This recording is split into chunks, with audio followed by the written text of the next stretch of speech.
Hello, my name is Falterfire, and I have decided that I'm going to make another one of these videos. So this will be a run of Breach Wanderers on depth 3. Uh, I am at the point where I have unlocked everything in the game at this point. I have all of the Forge unlocked. I have all of the characters at level 10. I have all of the cards that are currently in the game unlocked, which I bring up because some of my choices that I make may not pay off if you are not at that point in your own game. The version here is 4515, which I bring up so that in the future some cards may have changed from the versions that you see here, and I want to make sure that I have a record of when this was from.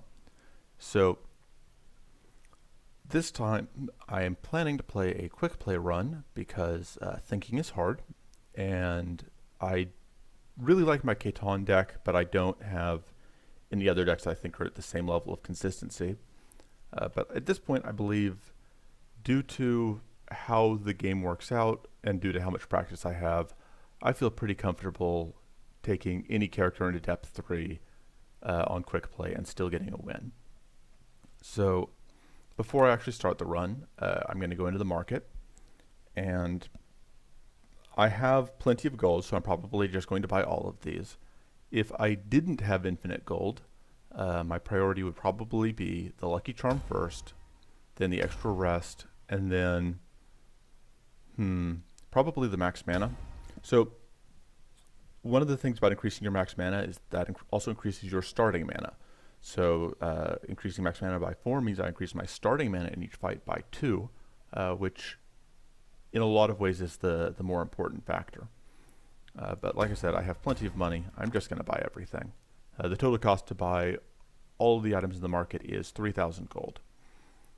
So on patch 4515, Ina's passives have just changed.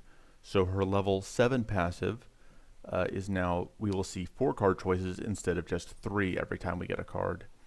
And her level 10 passive is now that tools will not be discarded at the end of turn, which means that in particular there are a couple tools here that you might see me save for better use, for getting the maximum impact out of them. For example, the upgrade a card in your hand tool, or the copy another card in your hand tool. So because this is quick play, I don't get to change my starting deck. I don't get to change my card pool. So let's go. So starting items. All right, so the elemental staff, nothing in my starting deck immediately looks like it generates status, but there are several tools that generate status that don't trip status without help. Having the elemental staff means that the tool that does frost all enemies becomes much stronger, because suddenly it will be freezing enemies on its own without needing help. Same with the shock baton. So the other two here are somewhat middling. The arcane amulet is very good against certain enemies. This is again a time where I wish I could see the map, because if we're fighting the giant lore blossoms, having the extra arcane can actually help a lot because it prevents you from getting arcane procced as quickly. But we're just going to take this, the elemental staff, for now. So looking at the map, I mentioned in my previous video, but we're going to path into elites as much as possible. So the 2 elites I'm going to prioritize here, because either way we go, we're only going to hit 2 elite fights.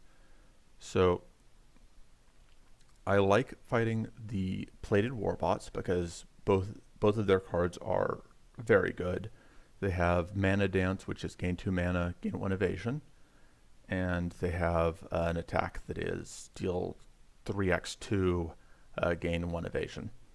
And then the Forest Sentinels, Forest Guardians, they drop 2 different cards that provide Mighty and one that provides Mighty and Tough, and those are both pretty good, so I will be perfectly happy taking those. So we're fighting one of these Dweils, and Dweils are a bit annoying because they have a lot of shields, which means taking them down quickly is difficult. Here we have plenty of mana in our opening hand, especially because both of our tools were mana.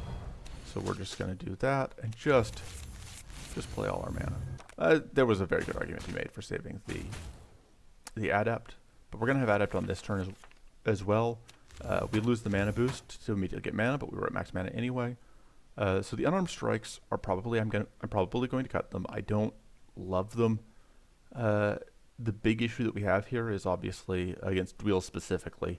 This isn't an issue against most early game enemies, but against wheels, we are never going to get that vulnerable because they have all this shield. So let's see what we get. We're just all in on mana, I guess. Well, it's a lot easier to make decisions when you have no card draw and enough mana to play everything in your hand. So Hobble is going to save us here because it means that we aren't going to have to worry about getting Arcane procced. Curse, shield, and then just punch for 0. I don't know why I bothered doing that. That was a waste of time. I wasn't thinking. The wheels throw up 3-plated every couple turns, which can be a problem. Copy the improvise, because I'm just a complete tool. That's really what I'm getting at here. Get more adept stacks. Okay, so apply vulnerable. Let's get some mana. Let's apply ambushed. Well, this will not quite kill. That's 27 damage if it crits, which is not going to be enough on its own. Let's do that. There's no point in putting the vulnerable on the back enemy. Either way, we wouldn't have enough to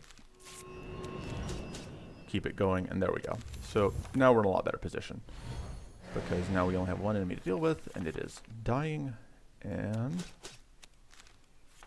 so Sextant draws you a card if it is played after a skill. If you're generating your tools via improvise, it's important to check if you have a Sextant after you play your improvise, because then you can immediately draw the card. So we've actually got lethal here just from the curse and the bleed, but you know, I'm not here to not play cards.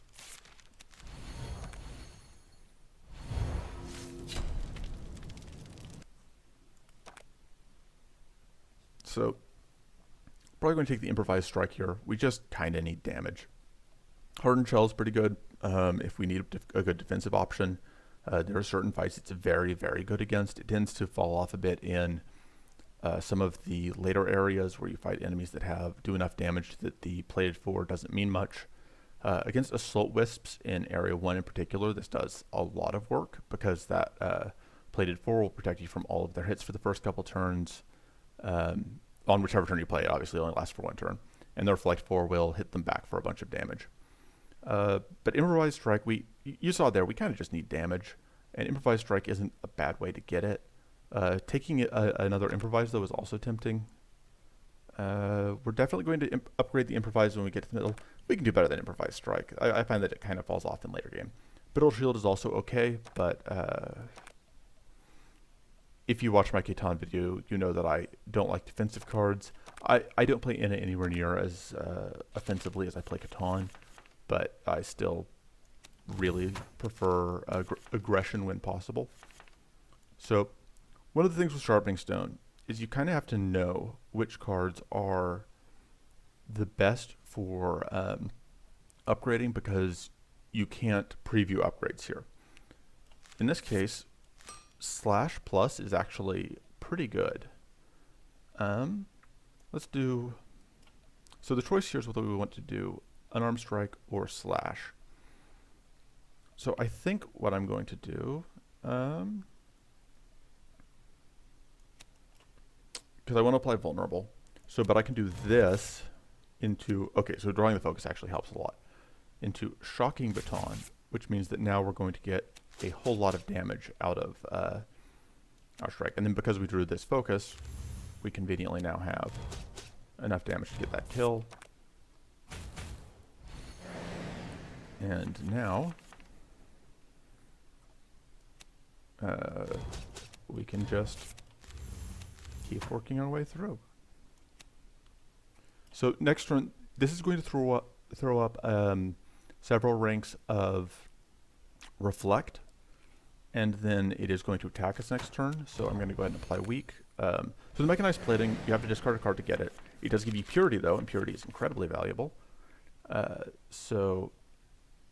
Alright, it has Reflect 4, we have 12 shield, this is going to kill it, and we are not going to take any damage, so that's what we're going to do. Okay, so Tweak is very good. Tweak is the card we're taking here. Upgrading cards for the rest of combat is a lot better than it looks. Lacerating Strike is also tempting. It's just better than Unarmed Strike. It's just so much better than Unarmed Strike. But I really want at least one Tweak, and we're not going to get offered. Tweak is a card that I would like to have a copy of, and in Quickplay, because the cards are random across all of the cards in the card pool, all the cards you have unlocked for that character that are generic, it is entirely possible that this will be our only chance to pick up a Tweak. It's probably also our only chance to pick up a Lacerating Strike, but I care less about that. Okay, so Mendbot is actually pretty good if you're in a position where you are either down on health or just kind of in a weaker deck, because this health restore after combat, it ignores your recoverable health. It is straight up +5 to your current and +5 to your recovery cap. So if it can help you get back to full without needing to burn rests. It can be incredibly valuable if you are taking damage. End of turn melee damage is fine, but that it says melee damage, but it isn't affected by anything that affects your strikes or powerful or anything. It's just exactly 4 damage, which isn't worthless in decks like this one where you see that we're taking a bunch of turns, and we probably won't ever get to a point where we're doing very quick kills. But Tiny Book giving the extra draw can be just incredibly valuable for smoothing out awkward turns. Anytime I can get an active trinket, I tend to prioritize that. Okay, so this is actually a pretty good example of a turn where I'm probably going to use the Tiny Book. So this block is doing nothing for us this turn. We are already over our max block just from using the mana shield, and these guys aren't attacking. So we're going to Tiny Book and discard the block. So the it's a Piercing Warbot. I keep calling it Plated Warbot. The Piercing Warbot is going to end up giving itself some evasion stacks here and gaining some shield, which is not my favorite thing. So let's play that. So the max hand size is 10, and so if you see me hesitating around generating cards, a lot of times that's the reason why. If you see me counting the cards in my hand, it is because I'm trying to make sure I don't go over the hand size limit.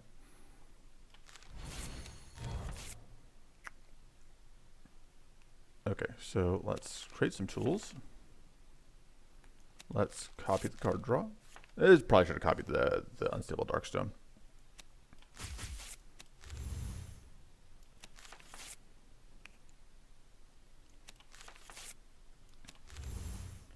Okay, so I really want to play this Tweak, but I can't. I can get this kill if I don't play the Tweak. So as much as I want to play the Tweak, I'm just going to get the kill, and then I'm going to get Rank of Purity, which is actually going to also give me 2 Sturdy, which means that we're not over our max thing. And the Mana Wisp is going to try to steal our mana, but we didn't have any, so ha. All right, so tweaking the Improvise is actually probably not that valuable because this fight's just not going to go that long.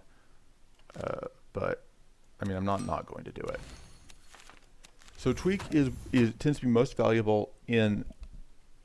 Tweak is less valuable in shorter fights, but that tends to be fine because the fights where Tweak really shines are longer fights, which are where you're more likely to need the help anyway.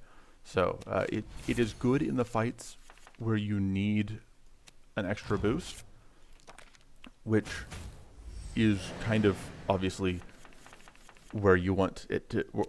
You want to be getting more power in the cases where you need more power, not in the cases where you were already winning, if that makes sense. I'm going to go ahead and play both of these because I need to get to an even amount of power so that when I play the Focus, I will get both the extra mana back. So drawing cards here is tempting. I think I am just going to get some damage in, though. There's no point in messing around. Also, we can't save mana against Mana Wisps, which is always a little bit annoying. But it is what it is. So once again, we're just going to lay some damage in, get a kill, and let's see what we get. Okay, so Mana Dance. I don't really like any of these cards. They're not awful, but Shadow Veil Strike is only good against certain enemies. That base 3x2, because in a lot of fights it will only do just 3x2, which is just a regular strike, and regular strike is pretty baseline. We don't have any way to guarantee crits, and 6 for 15 damage is a lot of mana for not much damage. This one is, we don't have any other spells. This would always be in the 12 damage to the first 2 enemies. That's fine, but 2 mana and evasion 1 is very good, so that's what we're taking. And I'm going to remove one of the unarmed strikes.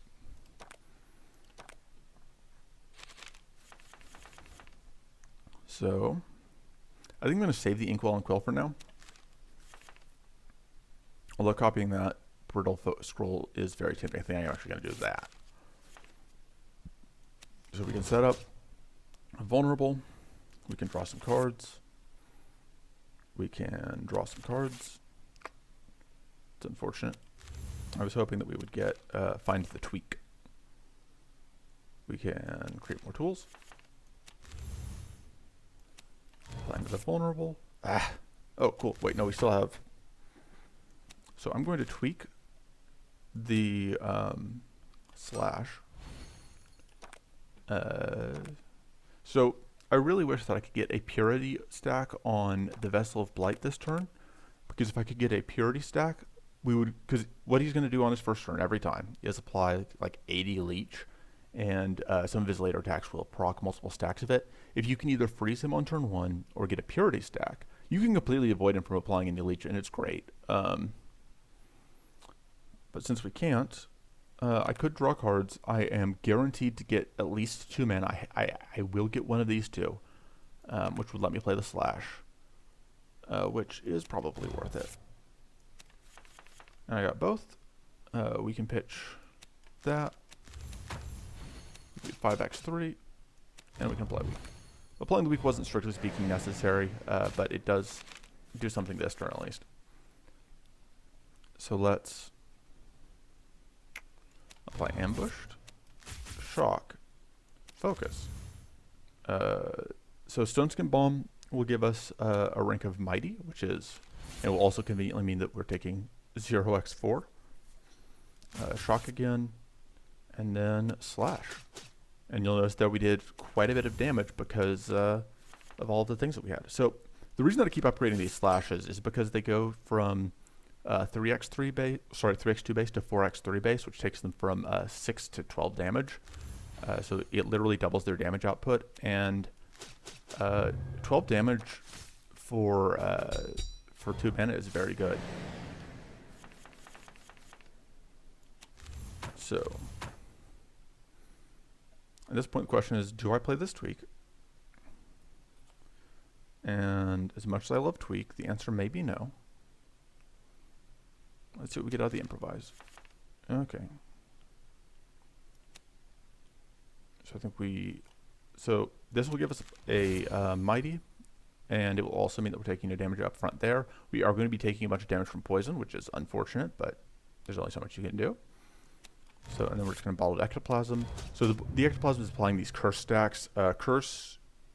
So the mechanic that Hobble applies is now called weak. It used to be called cursed, but weak is the debuff that decreases the damage dealt and status applied by enemies. Curse is a new debuff in the most recent version that came along with Depth 3, and it is kind of like poison and others and burn and such things, where it deals damage at the end of the enemy's the person's turn, because it can apply to players as well.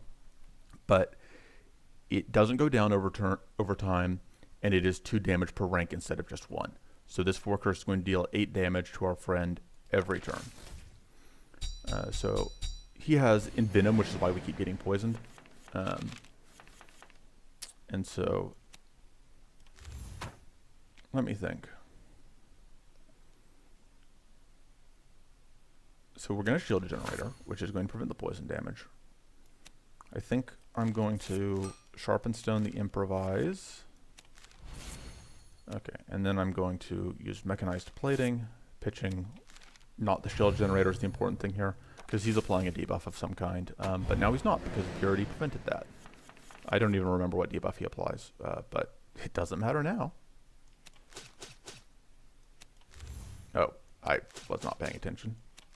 I thought I had enough. Alright, we're going to eat some damage here, which maybe was avoidable, but it's fine. Because he's going to die to whatever. So, alright, looking at the cards here. This may be a reroll. So all these cards are fine, but none of these cards are amazing.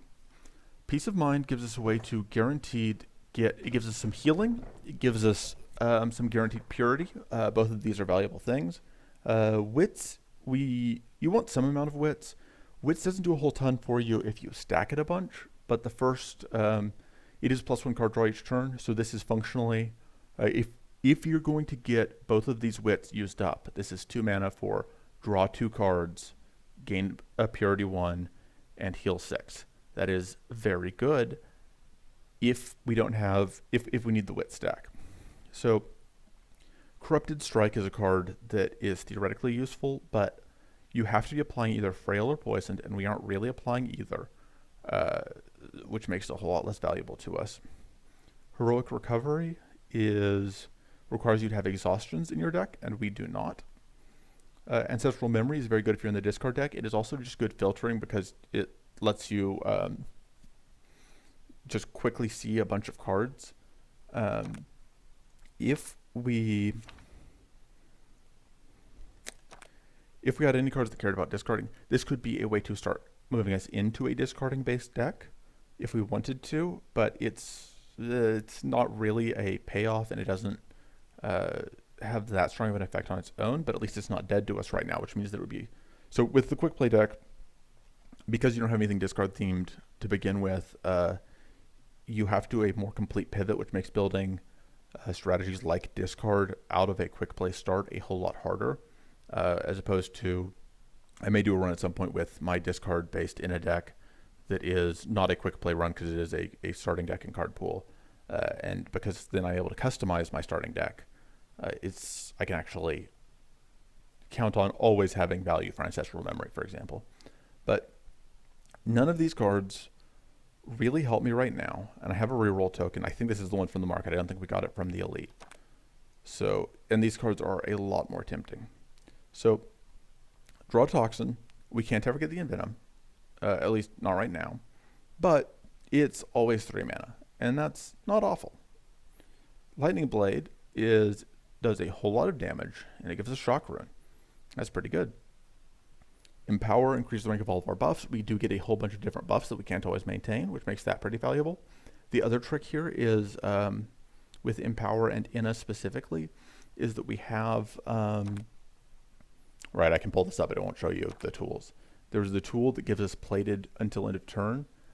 If you empower while you have a temporary buff, the Empower stack you get is not temporary, which means that we can combine Empower if we save one of the Stone Powder Bombs until we have the Empower.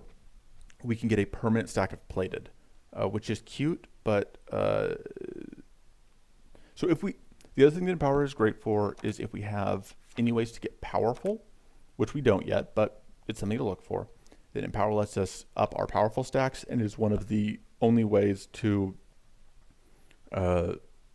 stacking powerful is one of the only ways to sort of get stronger as the fight goes on, to get scaling instead of just doing the same flat damage with your attacks.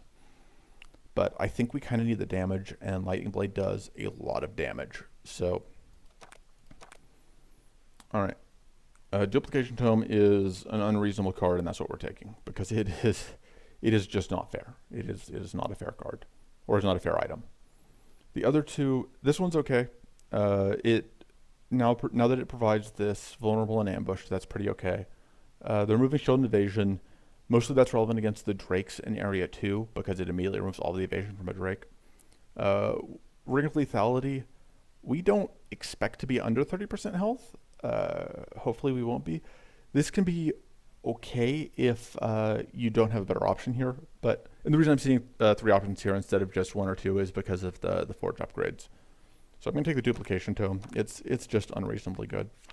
We're going to upgrade the tweak because having it be cheaper means that we can more consistently play it, and upgrading the tweak and being able to play the tweak means being able to upgrade other things. So we can upgrade the improvise, or if we upgrade the mana dance, both of these functionally give us +2 mana. But with the mana dance, we get to choose where we spend it. Whereas with the improvise, the 2 mana we say, because improvise plus is just free to play then. But mana dance is also +2 functionally, but we can spend it anywhere. Upgrading focus is also +2, but it's conditional. Mana dance will always give us 4 mana once upgraded. So that's the choice here. As far as removals go, I probably will get rid of the other unarmed strike eventually, but I don't want to do that yet. I think I'm actually fine with this deck as it stands, and away we go. So this is an Assault Wisp. Assault Wisps are not friendly. The trick here is because this is mostly a strike-based deck, we don't have much backline access. We do have this Firebomb, though. I'm going to Tiny Book first. That's unfortunate. I was really hoping to see more mana. I'm going to discard that. I'm going to play the Mana Shield, and then I'm going to copy the Firebomb. And it doesn't really matter whether the thing I copy, I'm probably not going to play it. My plan here is just to play 2 Firebombs. So I can spin the dice, because if I play the Improvise and then I get a Mana Salve, I am very happy. If I play the Improvise and I get anything that isn't Mana Salve, I am not happy. So I think I'm just going to Hobble and Fireball. Actually, it occurs to me, I'm going to get to keep these because of Inna's level 10 passive. So I also, instead of playing the Firebomb, I can play Lightning Blade, which is going to do some damage, and set up Shock Rune. The Shock Rune's not necessarily going to do much, but that did a lot more damage. We can play this. That's actually, So this gives weak 2 and Reflect. So remember I was talking earlier about the Reflects against these Assault Wisps. And that's good here too. So the weak, we've already got weak applied, so that's not going to do anything. We're currently taking 8, 12, 16. So we'll take 2 actual damage, which will put us at 130. But we have 20 recoverable health threshold, so we'll still be fine. I think we Caltrops. I think we're planning to Firebomb twice. So if we Firebomb now, we get the 5 damage from the burn, but we get 3x4 is 12, so we get 12 damage from this, so that's actually more valuable as far as that goes. So really, though, we're just hoping that next turn, all right, next turn we're definitely drawing a bunch of our mana. We're drawing 6 of these, so we're getting all but 1 of them. So we're going to have the mana we need to play the Firebombs. Let's curse the Assault Wisp because we just need it to die. If I'd planned this turn out efficiently, so the problem with playing Lightning Blade again is that this would shock us, which would mean we would take a bit more damage. The question is if we care, because this is a lot more damage than playing like the Slash or the Unarmed Strike. Do we need it? I think not. I think we can just play the Unarmed Strike. So taking some damage here, but we're fine. So we can Mana Shield. Trying to think if I need to. So you can use Tweak on the tools. I tend not to because the Tweak bonus lasts for the rest of the combat, and you know it would be a waste if I used it on a tool that I'm only going to get to use once. But it's hard to imagine anything being better than just getting more AoE damage. So let's curse you because you're the. I meant to play the focus, whatever. So yeah, because now this is okay. That's only 10 damage burn too. That's not actually that much better, but we're gonna kill everything except for the Shock Wisp. So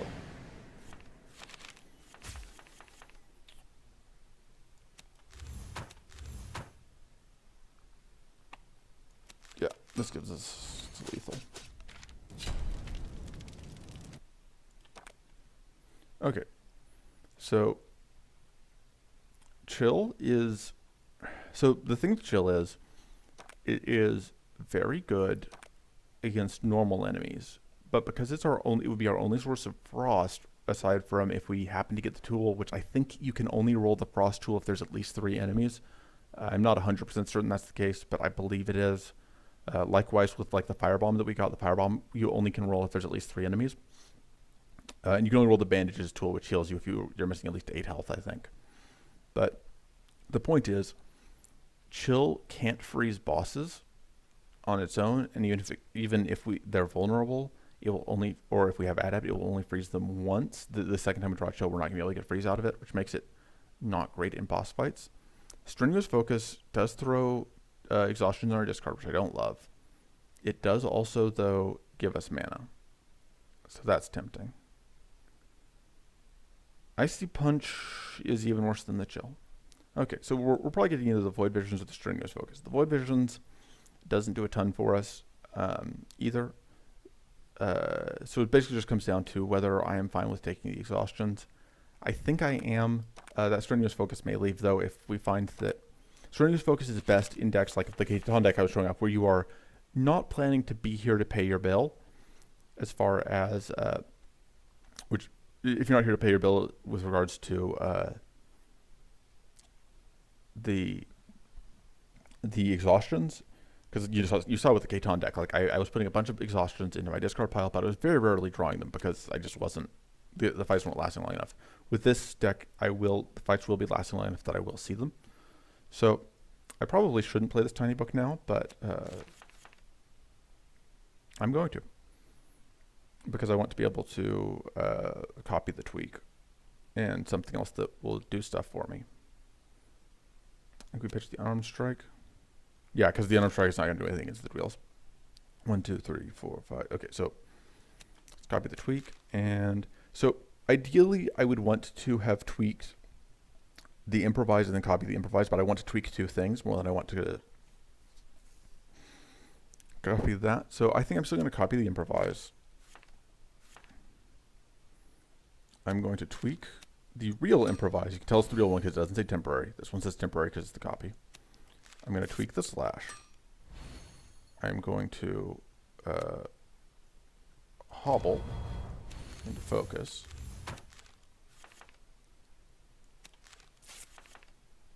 Okay, so yeah, so here is Freezing Concoction. This is going to be slightly, so I think we did need the adept before we would be able to get it to 10, even with the boost that we had. But this is going to freeze all the enemies on turn 1, which is, you know, that seems good.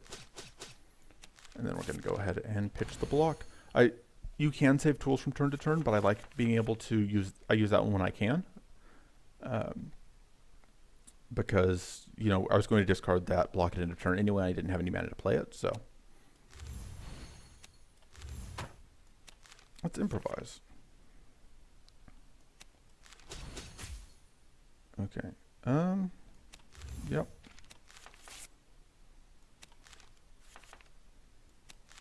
Sexton. All right, so this isn't going to freeze everything, which is unfortunate, but what are you going to do? The Blade 2 isn't worthless here, but more importantly, that gives us the Mighty, which is going to let us... If I was smart, you see, the thing that I would have done is I would have used the shock. I would have used the... no, there was no way to line that up, I guess, because I wanted to get the shock on that. Actually, no, I should have used the Shocking Baton, then the Unstable Darkstone would have gotten the kill, and I would have had still the Slash also to use here. The question is whether I save this Unstable Darkstone for the moment to hopefully get like a vulnerable or such, which I don't have. I can't get vulnerable off of the Unarmed Strike, but there is a very good chance that I might get one of the vulnerable tools off one of the Improvises, so I think I'm going to save it for now. There's no point really in doing the Freezing Concoctions. I forgot that guy was going to throw up plated. That does make this whole plan seem a bit worse.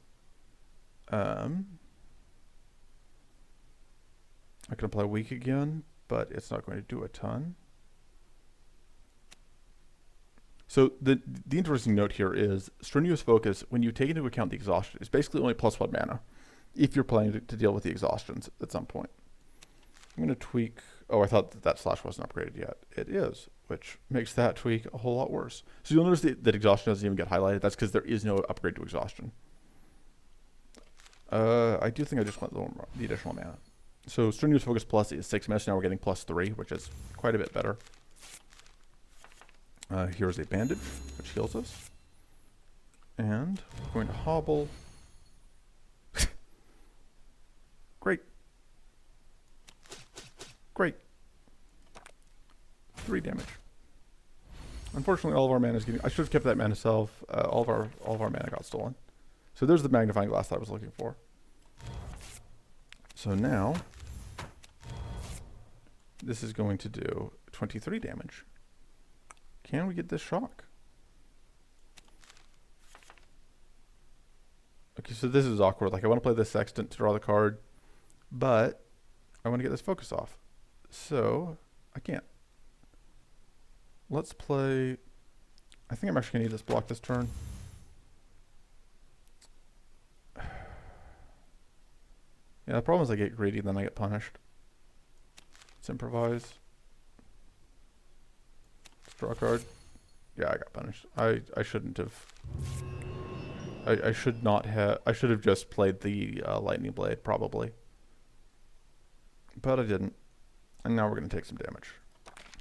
So we'll draw 7 cards at the beginning of turn, including the tool that's going to be created. I don't know exactly how the priority is going to work out. Okay, so yeah, we did unfortunately lose. If we had kept both freezing concoctions, we would have been able to freeze them all again. But unfortunately, we didn't. If we do this, we will not quite shock ourselves, which is good.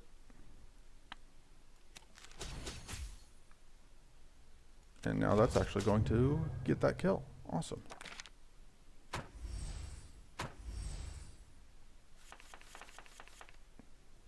So you can already tell, like, this video is going to be much longer. I mean, you're going to be able to see that because you can see the timestamps. I can't because I'm doing this. I'm doing this commentary as I play. But this is going to take us obviously a whole lot longer than the Catan run did because every fight is just going to be quite a bit longer. Which is just an inevitable reality of not playing the Burning Stuntman. So we have a chance of dealing 27 here, which, you know, no luck.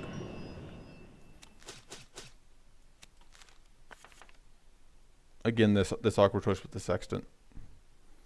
Let's do that. Let's draw some cards. I can actually do this because exhaustion is technically a skill. Cleansing Balm. Okay, so this is this guy's almost going to die.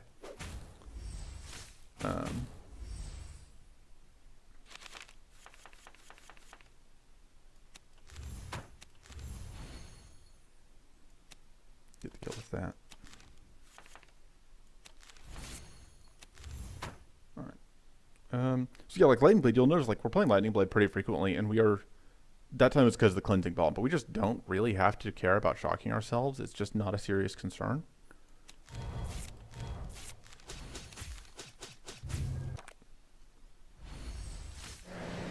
Alright, so now I've got lethal. But yeah, we really kind of just want a bit more damage because these fights are dragging out forever. So this is a way to get damage. I don't know that I like losing Tin Shield. I like doing 20 damage though. Occult Ritual is also a way to get Arcane out, and I do like having a way to get Arcane out. I don't love Arcane. I don't like Enchant Armor that much. All 3 of these are tempting. Yeah, we do need the damage, but let's try it. Let's try Occult Ritual. Let's see how that goes.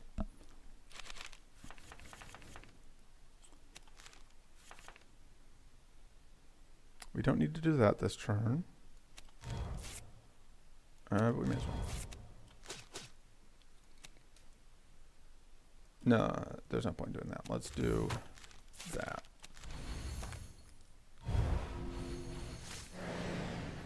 So the only thing with fighting these guys is that they have this plated 1 stack just always. And that can make them hard to whittle down. Let's discard the Strenuous Focus. But we can apply Vulnerable, which makes this, lets us do a little more damage. And we can get Plated and Mighty. That helps a bit. Okay, that is still 10 shock. So if you're only fighting, if it targets the first enemy, or if you're only targeting one enemy, this usually will reflect the plated and whatever. If it was something that applied shock to any enemy and we had multiple enemies, I would have to check to make sure that it was still doing 10 after we accounted for all of the buffs and debuffs. So the vulnerable and the tough just straight cancel each other out. Likewise, if we get weak, that will just cancel out the mighty. Unfortunately, the occult ritual wouldn't apply, would not remove the, it is not going to be enough on the first cast to get an arcane proc, which is part of why I don't like occult ritual. If it's your only if it's your only arcane source. But we can get our own stack of mighty. We can apply that, and then we get to do a pretty good amount of damage. It's possible the correct play there was to Duplication Tome. Maybe the correct play is still to Duplication Tome. So that lets us get that off. We don't quite have lethal here. But we evaded the attack, and then it's at 2, so any damage here gets us a kill. None of that is damage. Damage? Well, that lets us avoid getting hit. Damage?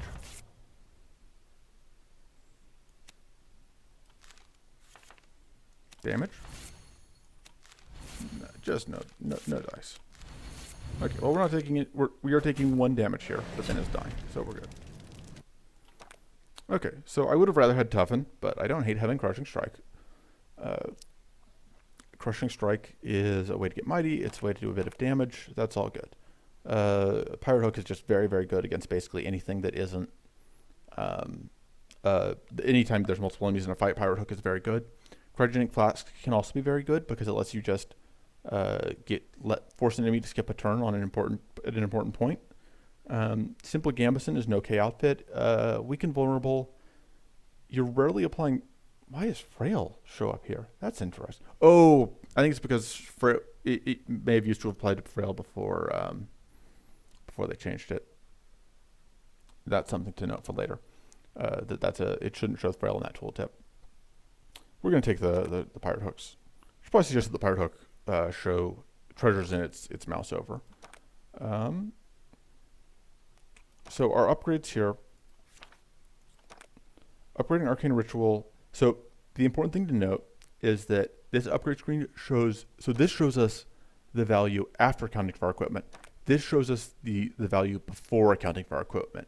So the important note here is this is actually going to go from, not from 4 to 8, but from 7 to 11, which means that it will now, once I upgrade it, produce enough arcane on the first cast to get an arcane proc, which is a very big improvement to its functionality. So that's the upgrade we're going to go for. Yeah. So you can see here, pop, and now this reflect stack is gone. If we had a cryogenic flask, we could actually block this first turn summon, which is very funny and very good. I'd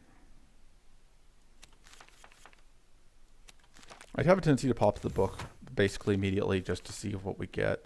That's probably not correct, strictly speaking, but, you know.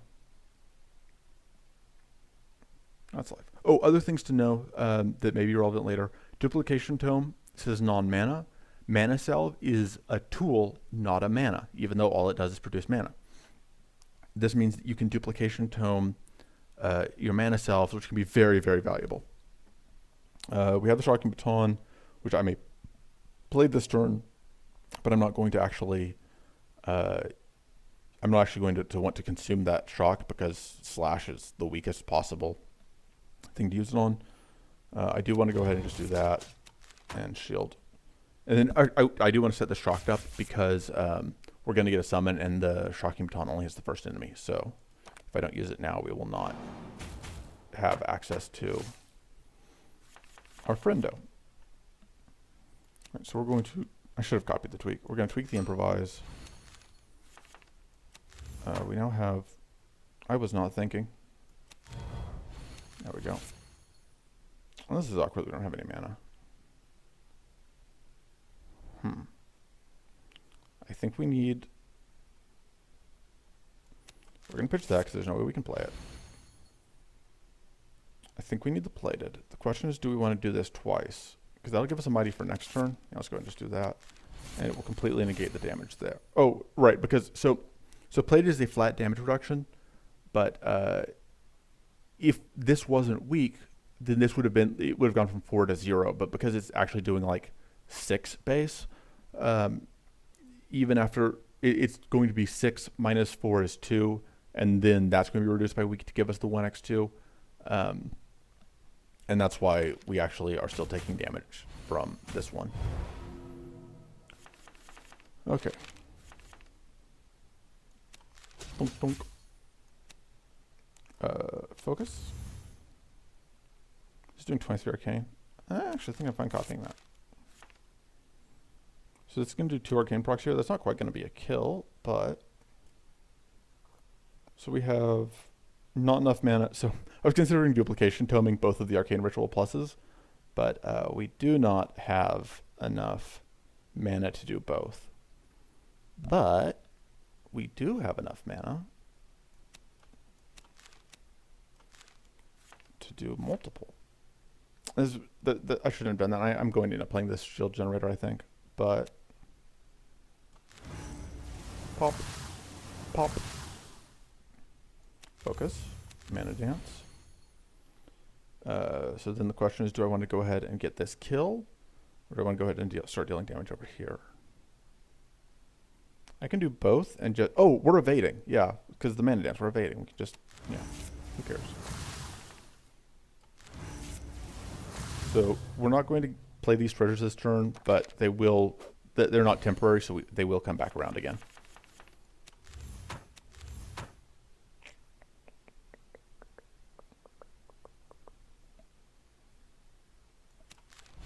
All right. So we are now not taking damage. Do we want to go ahead and get Mighty up? Yes. So ideally what we really want to find here is some, if we can start getting some bottled ectoplasm, which is the tool that applies curse, we would be able to start whittling down our friend over here, which would be nice. For now though, we don't have any of those. There's a bottle of ectoplasm. That's good. That is not going to be a fast kill with just one, but it will at least start making... I should have copied it. Hello, yes, I am Vulturefire, and I know how to play this game that I've spent so many hours playing.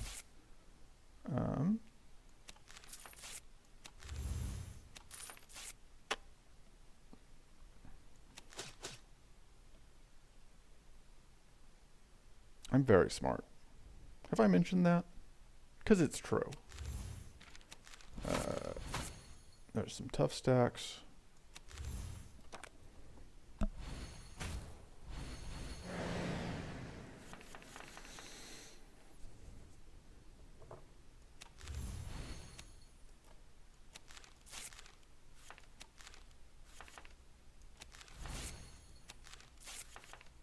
So this is a different one.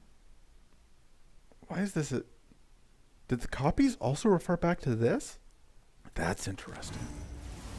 I didn't realize that was going to work that way. Works out for us.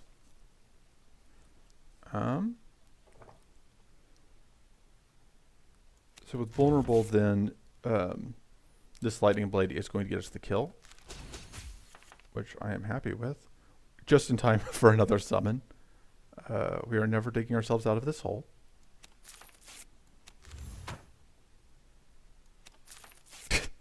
Just drawing one card. The treasures are a whole lot worse if you're only drawing one card off of them. Fun fact. Applying weak seems okay, but I think the tough is more valuable. Well, that gives us a wits. We still have one wits. I'm not completely witless. So, yeah, I think I have to play the shield generator here.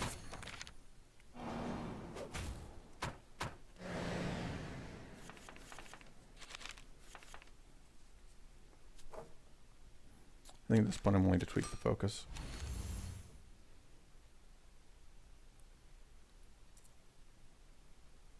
One of those. I just do that, and then I block. I don't love this. This fight has kind of gone poorly, you might say. Ideally, and this is where I kept saying like that we did not have damage, and you can see what I mean here, where we just do not have ways to get these kills out, and it is thus going poorly for us. So I'm going to use this shocking baton because, fun fact about Arcane, it does an extra 5 damage if the enemy is shocked. So this, I think, should kill. Yeah. Which it would not have if the enemy wasn't shocked. Oh, I have this mushroom, which would have given me adept. That would have been very nifty.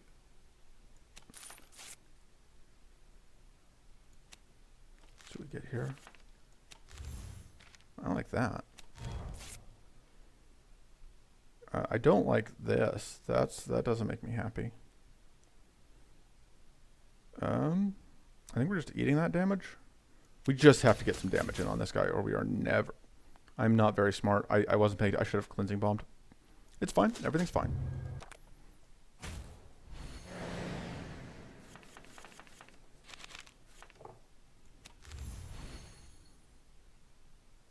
Summoning more friends.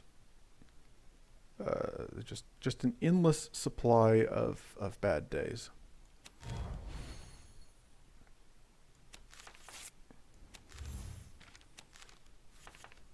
And yeah, this is why the strenuous focus I need to get rid of, because it just is kind of in some ways actively counterproductive when we aren't able to deal with things. So the unarmed strike is going to set up this being shocked, so that then this will do actually a good amount of damage and actually get us closer to winning. I probably should have used one of those. No, we still had a stack of mighty, so I didn't actually use the stone skin bomb there, so I'm glad I didn't. Use that. The shield generators continue to save us. Do we hope for mana? Probably not. So if we don't get mana, that's kind of a waste.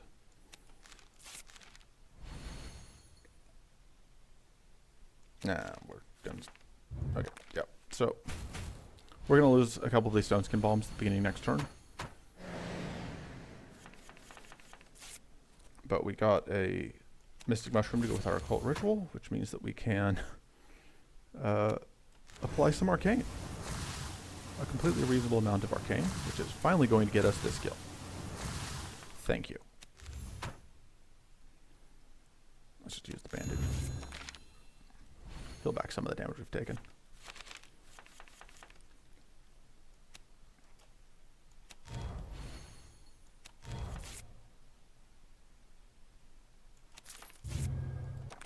I will never not hope for that mana. If you couldn't tell somehow, I am a very greedy player.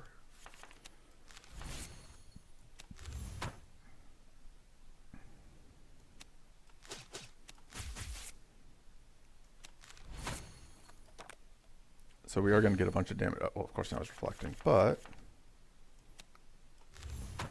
let's copy the Unseeable Darkstone. And basically at this point we're just playing other cards so that when we play the Unstable Darkstone it will be free. Get us this kill finally. So that took us 1 to 2 years, but we did get that kill eventually. Can we cast Singularity?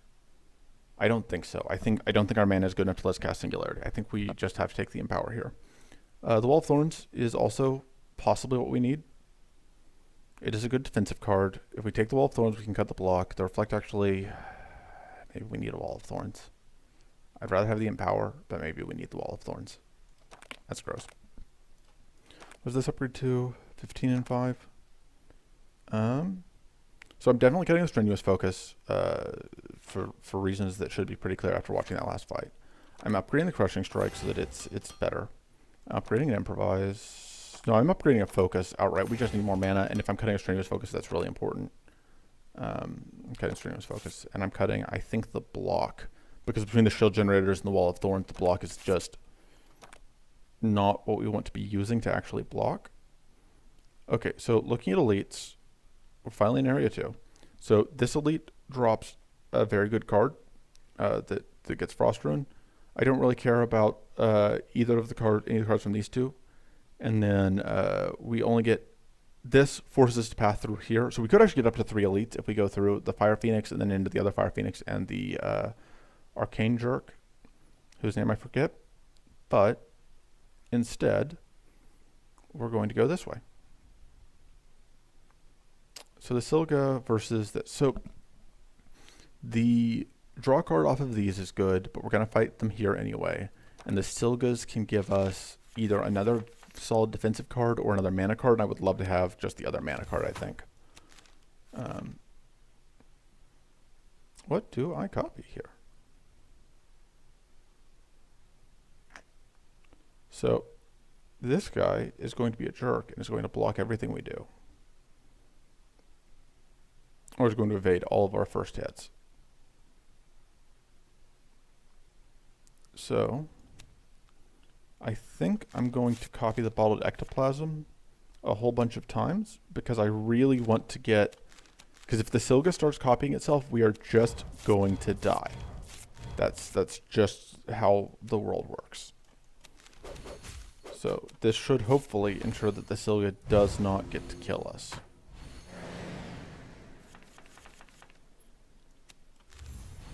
Let's tweak the Improvise so it's free.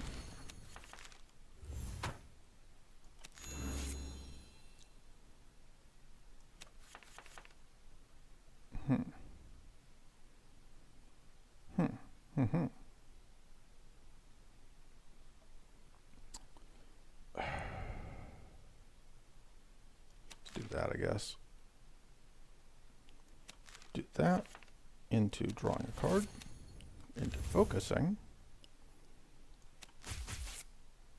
We can cool the Bottled Ectoplasm, because I guess I'm just here for the mono Ectoplasm strat. And once again, we get that bonus damage because it is shocked. Let's keep applying Curse to the Silga. So if the Silga, I believe the Silga will not... Okay, yeah, so this will kill the Silga on this turn. Wall of Thorns. And we do not have a way, unfortunately, to... So this is so close to getting us this kill, but it also shocks us, which is bad. And it doesn't actually get us the kill, which is also not great. So I think we just... Again, it's that question of do we greed off of the Improvise? And the question is, what is the best case scenario here? The best case scenario is it gets its mana. If it gives us a mana self, I think that lets us get the kill here. It didn't, though. So, alas. But now we're in good shape.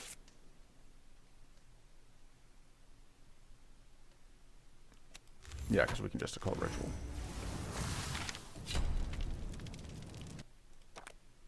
Yeah, and here's the Cornered Focus, which I think is the card that we want. Because this is just always going to be at least 3 mana. And we still, like, this is again that whole thing where it's like there's this discard deck, but you have to move into it. And if you don't, then it's hard to move into the discard deck because any single piece of the discard deck tends to be pretty bad unless you have the whole thing.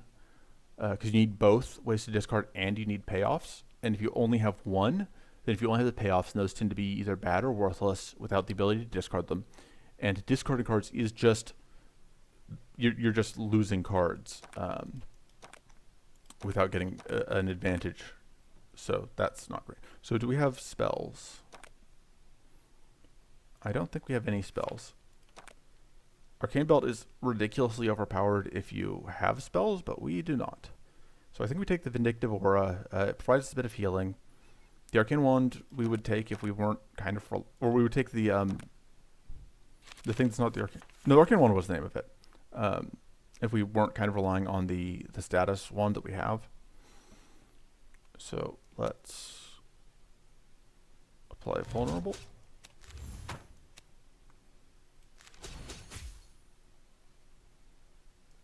Shock. Arcane Ritual. Let's see if we can get some mana. I should have kept the strike, but... So the Reflect isn't going to do anything for us this turn, but because it's not temporary Reflect, when they go to attack us next turn, they will get beaten up.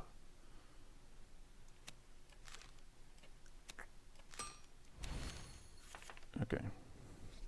So we can get that plated, which is going to be stripped away when they hit us with, because they've got the Arcane Rune on them, which is going to cause us a bit of problems, but it is what it is.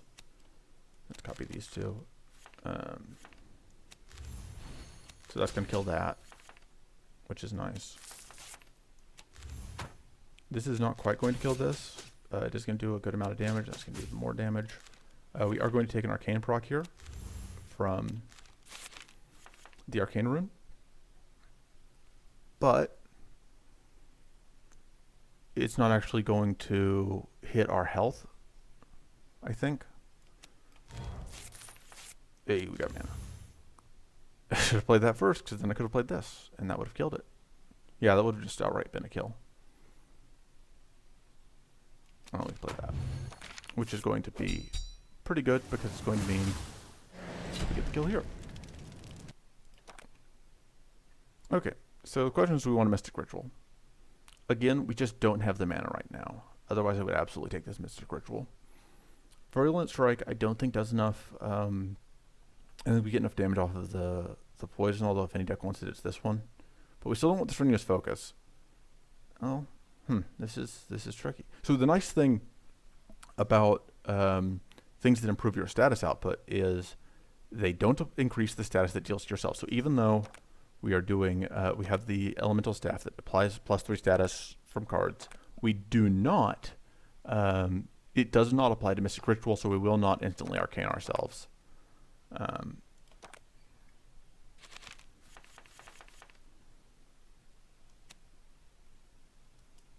I can upgrade the Mana Shield, but that's only +1 mana. I'm going to tweak the Slash.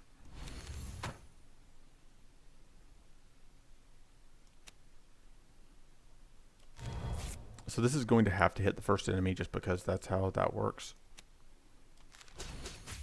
Because this thing has taunt, that's why. And annoyingly, this guy is going to apply Plated to himself now, which I do not like, but, you know, there's not a lot I can do.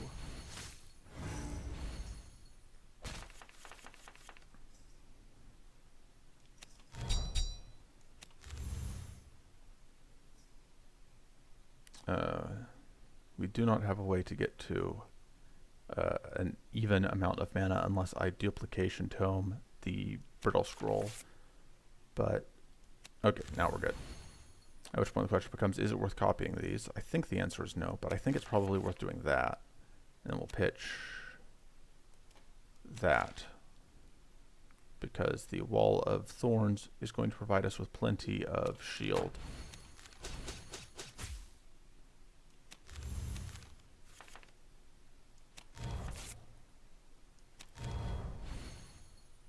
Hello, yes. I had a plan there, and then I didn't follow it. The plan was to play all 3 of these, so that it would be an even amount of mana. Okay, so that's going to prevent... So, Purity doesn't prevent you from taking damage from an Arcane proc. We are taking an Arcane proc because of the Arcane Rune plus that.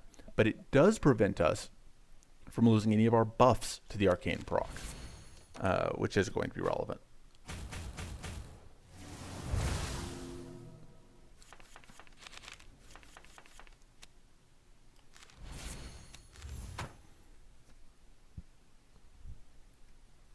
So this does a lot of damage because this is vulnerable and it has that shocked stack. Let's copy that. Doesn't quite get us the kill, but it gets us close. So ambushed. We're going to copy this to just guarantee this kill.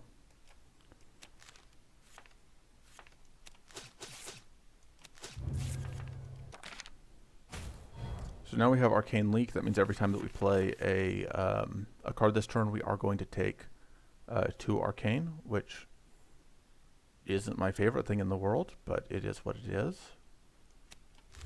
So we want to play as few cards as possible. We want to play few enough cards that when we pass the turn, we're not going to get hit by Arcane. So there we go. That's kind of perfect. And now let's upgrade the unarmed strike, I guess.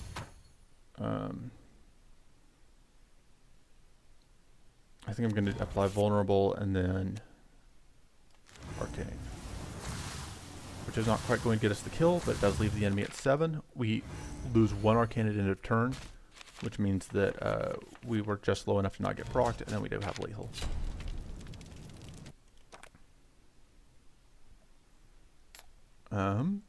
So Gathering Bolt gives us another way to get Arcane. It does draw us mana, which is nice. I think this is what we take.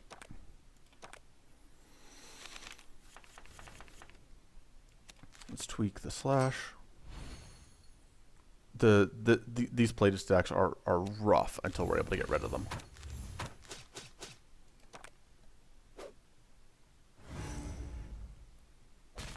Because most of our hits are just very low damage, which means that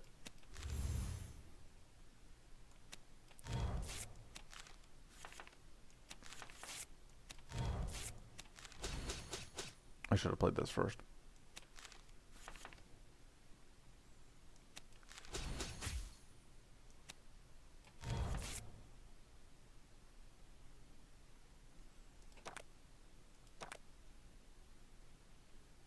I think we copy the Mana Salve, and we copy... what else? I think just the Stone Skin Balm. I don't plan to play it, but because I don't plan to play it, I was not paying attention. I forgot that we got Arcaned previously. But we now have dealt with one of the 2 plated stacks that the other plated stack dealt with, which makes this a whole lot easier on us.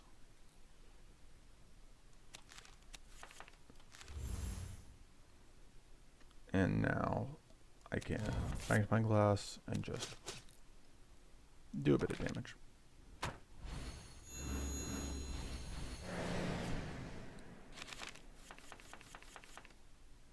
Okay, so unfortunately, we still have to deal with, now he is taunting, which we can get rid of with this Arcane Ritual, which is still putting in good work. Let's curse the backliner.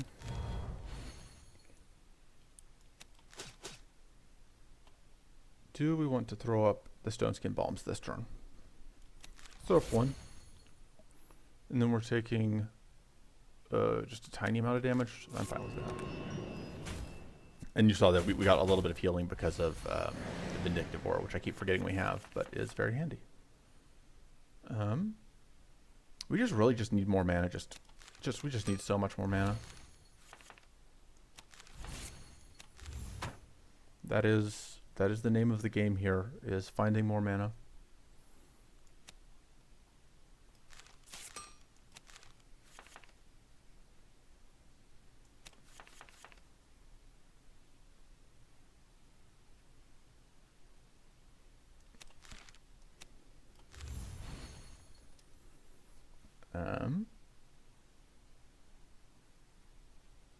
So I think I may just copy the Bottled Ectoplasm and keep applying that. If I play the Wall of Thorns, that lets me Sextant into focus, and we are low enough on shield that kind of makes sense. See what we get out of this. Okay, now I'm just gonna keep applying Curse. And yeah, this is where like mentioned in the fight against the Thornberry Chieftain in Act 1, these curse stacks are a huge part of what's going to let us actually get kills within anything resembling a reasonable time frame. So we're going to dodge the first attack, but the second attack we're going to just get get Arcane procced before this attack comes through, which is going to remove our evade stack. If we can remove this mighty stack and we get plated, we may actually be able to overcome that.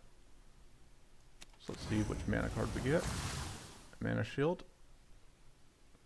Why did that not go down? We got rid of a mighty stack.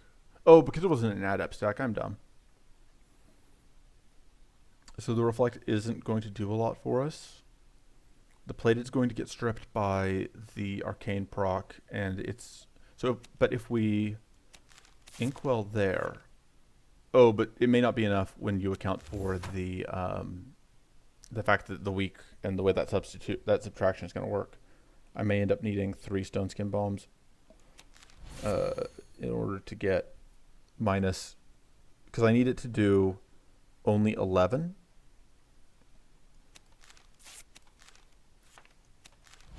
Okay, so I didn't end up needing another one, but you know, better safe than sorry.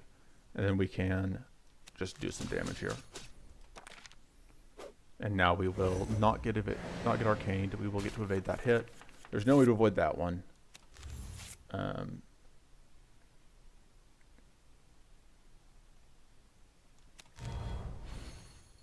Because we're going to be it.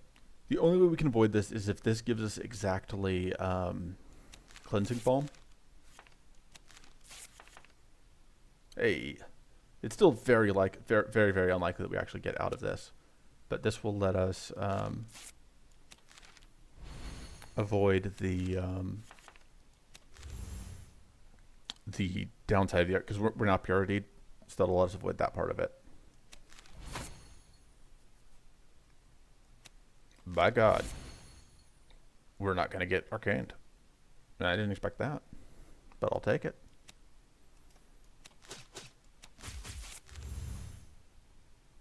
No, just going to do that.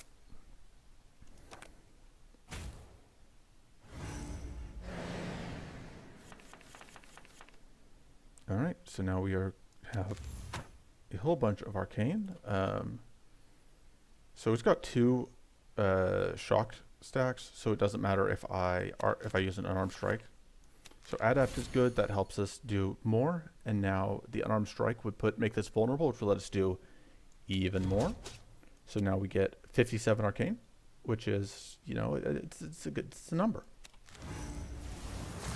It's only gonna be 2 procs, but you know, that's not bad. And the backliner is unfortunately healing. Healing on itself is being counteracted by that curse. Yeah, you'll notice like we haven't been able to actually attack the backliner, but it is still already almost dead because of the incredibly handy dandy thingamajig we have, the curse.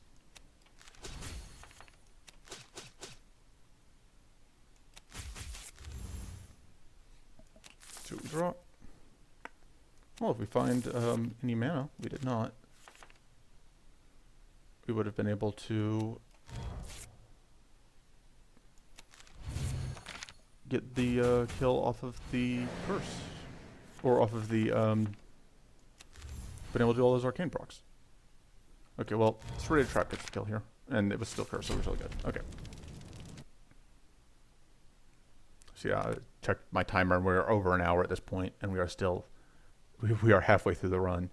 I may end up stopping this video without completely finishing it, depending on how this goes. Pulverize we can't afford. Charged shield is fine. None of these are really what I want. What I really, really want. Let me take the charged shield. We upgrade. We grab. I just kind of want to roll for better. I'm just going to try and roll for better items. Let's upgrade the focus. Let's upgrade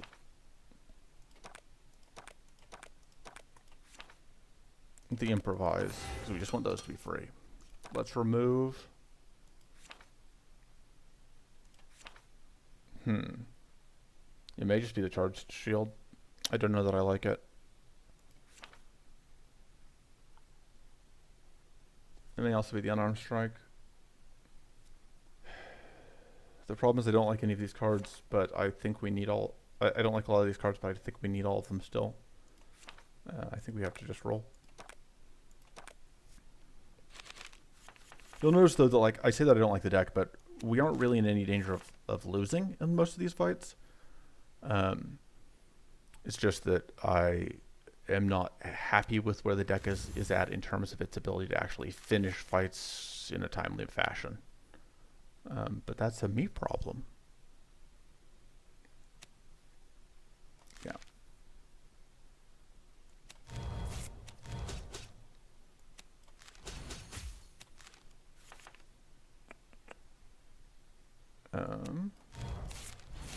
Set that Wall of Thorns. Next turn, these guys are all going to have Frost Rune, and they are going to multi-hit us.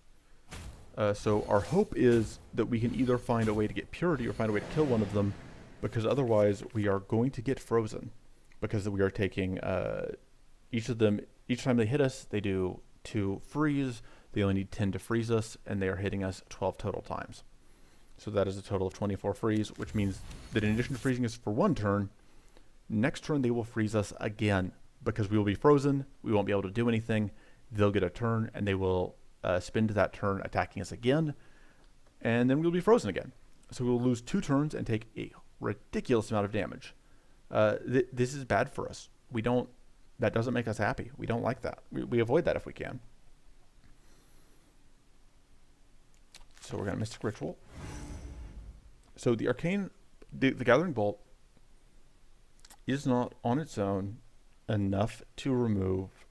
So we have to Arcane, we would have to land this twice in order to remove all of the because they have 2 stacks of Frost Rune, which is why they would be able to freeze ice. But if we hit one of them twice, that will remove it from doing any arcane to us. We can probably kill the front one here. And the question is that the best we can hope for? And it might be. So the other advantage to this Gathering Bolt, if we duplicate it with the duplication dome, which is what I'm looking at now, is that it will draw us a mana each time, which means that even though it costs us 3 to play it, it is, we're going to, I think, copy then the Gathering Bolt and the now free Improvise. So we're going to do that. And we're going to do it again. And that's going to let us play this Focus Plus and, yeah, finish off the front guy with that slash. So our hope here is that one of these improvises would find us the one of the mechanized platings that would have given us the purity stack. Because if we have a purity stack, we're good. They will attempt to freeze us, but it will not take. But since we don't have that,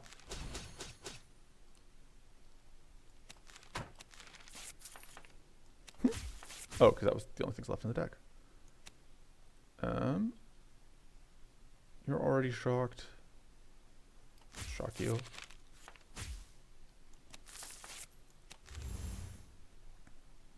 So this isn't quite enough to solve our problems because unfortunately this will we're still taking 8 is 16 frost, but if we do this, then this will die at end of turn, and we will only take a hit from. So yeah, we're gonna have to pass the turn without doing anything because we're frozen, but it's fine because that lined up correctly for us. So that went way better than I was worried it was going to.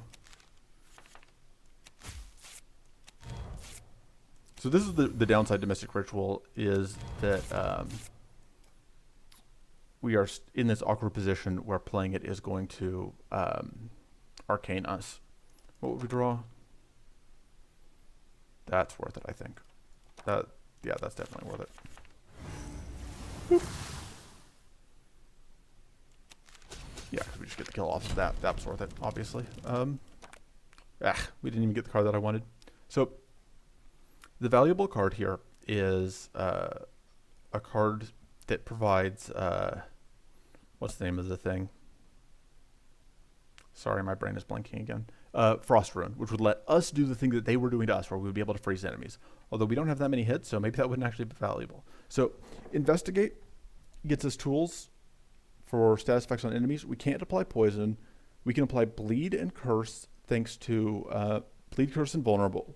So there are 6 possible ways to get tools off of Investigate. Vulnerable, weak, bleed, and curse. It is only better than improvise for us if there are at least 3 of them on the enemy. And I don't think we can consistently trip that. So I don't think Investigate is a card we want. Because in some cases, especially like in our opening hand, it will be worse than an improvise, potentially giving us no tools. And because our deck isn't built to accommodate Investigate specifically, it will sometimes give us it will sometimes give us no tools. It will rarely give us more than 2 tools. And we can't even upgrade this to make it free like we can. The improvise is when the upgrade goes to 3 costs and then produces 2 tools for each thing. So I think we're going to take the quick thinking. There's a very good argument to be made that we just take the Devourize for the damage, but we also really just kind of want more mana, so we're going to take the quick thinking. So this fight is awkward because we're going to get hit by a bunch of arcane procs, and that's going to make me sad.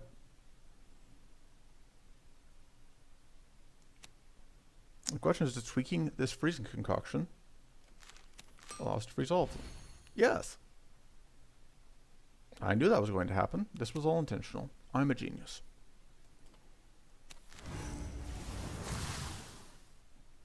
Gives us 1 mana. Okay, so this is a bad initial showing because we don't have any other things to go with it. But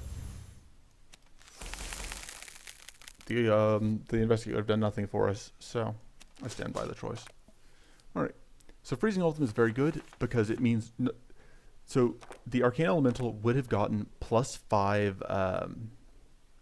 Would have gotten +5 powerful, which would have been bad for us. And these 2 Arcane Wisps would have gotten Arcane Rune. And instead, neither of those things happened, which is, that's good for us, obviously. Thinking. We really need to play the Arcane Ritual because we need to get it counting up.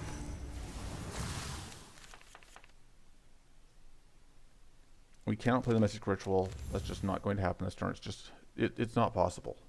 Never happened. We can reflect 3. That's very good. We're probably playing that.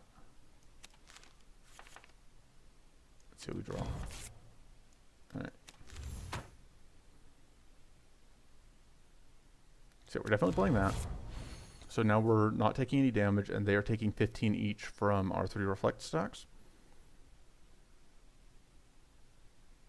I think we just shock the front enemy and then just lay into it for a bunch of damage.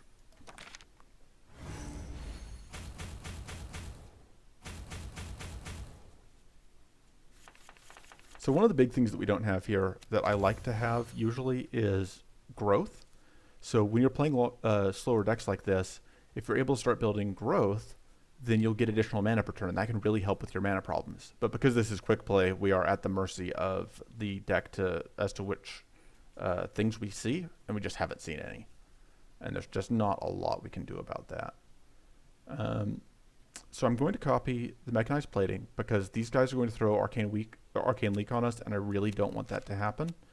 Which the question was just what was the other thing I was going to copy, and I just decided that we would be better off with the just the straight improvise and see where that takes us rather than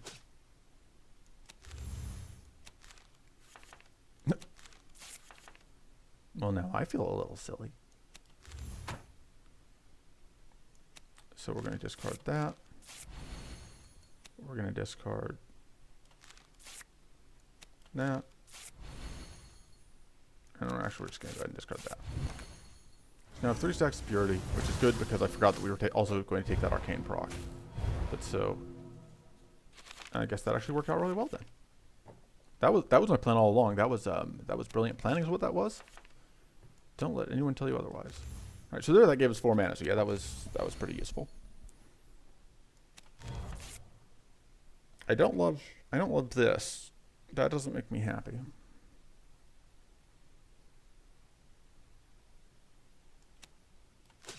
Can we kill the front enemy? It's so close. It's so close. Okay, we got the crit.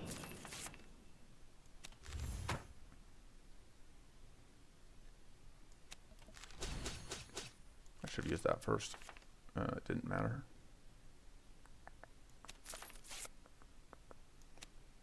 That's not going to kill. That will get... Because this is going to generate us mana. So, the plated...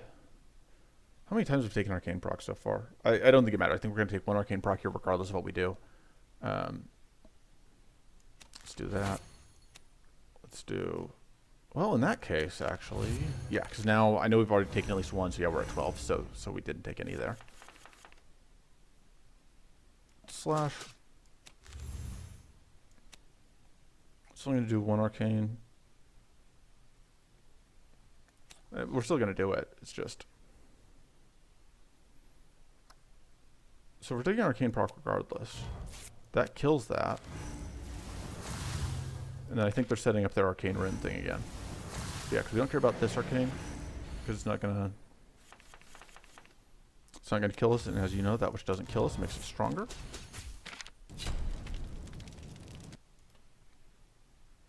What? What? What's going on here? Why does it always show us... That's weird. We're filing a bug report.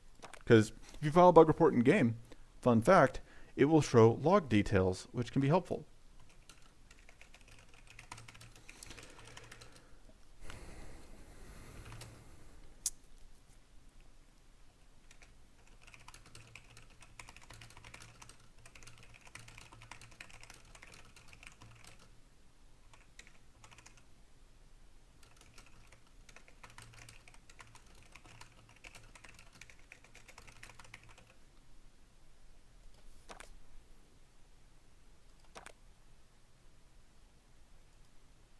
All right, so there's that dealt with. Exciting bug report filing action. Okay, so this Wall of Thorns is going to do a lot of work for us here. I may actually end up copying it because until we get out of that. Okay, this is going to be fun. We're going to copy the Caltrops, and we're going to copy the Wall of Thorns, and we're just going to reflect infinite damage. It's going to be great.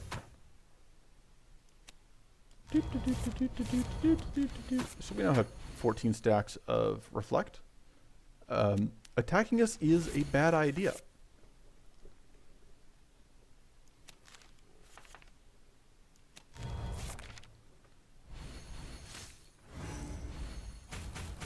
Idiot.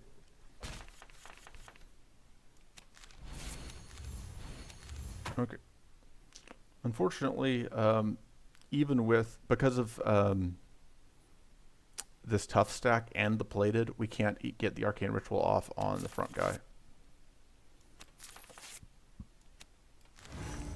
That helps. Gonna copy the Arcane Ritual. I should have played that first so that we would have gotten the credit for it.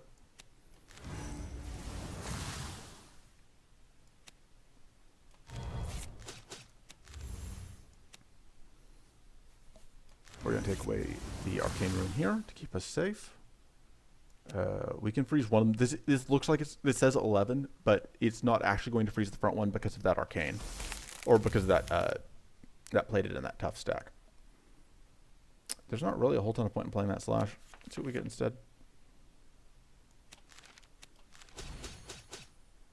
So it's interesting that showed 4x4 despite...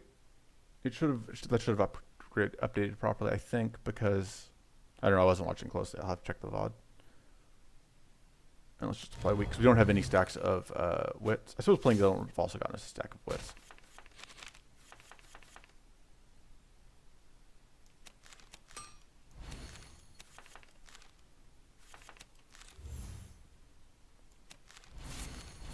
And there's vulnerable, which I like. We can play more vulnerable.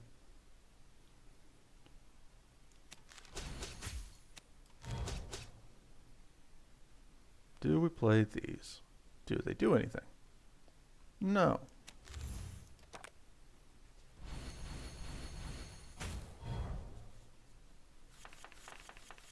Unfortunately, we weren't able to stop it from getting arcane leaked this time.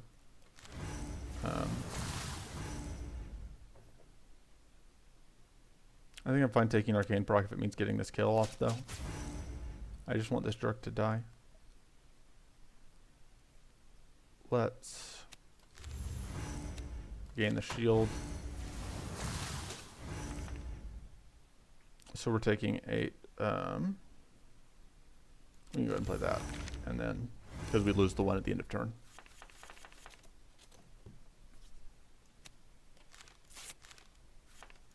You like arcane, huh? We like arcane too. How does it feel? Alright. We still don't have any spells. We don't necessarily need more arcane. I don't love this card, but like, let's just remove the unarmed strike. It seems okay. We still need damage. Okay, this is very good for us here. I mean, if I had known we were getting this. Okay.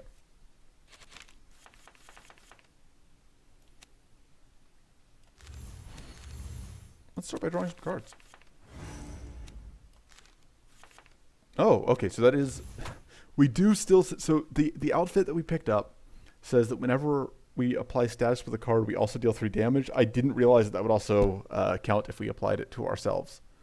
Because I had mentioned that a lot of times it's friendly and doesn't do that. And I guess this is an exception.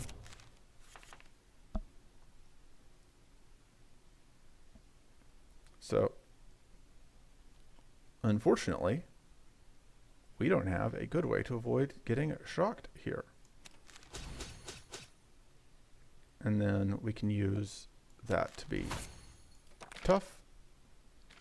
We're evading anyway.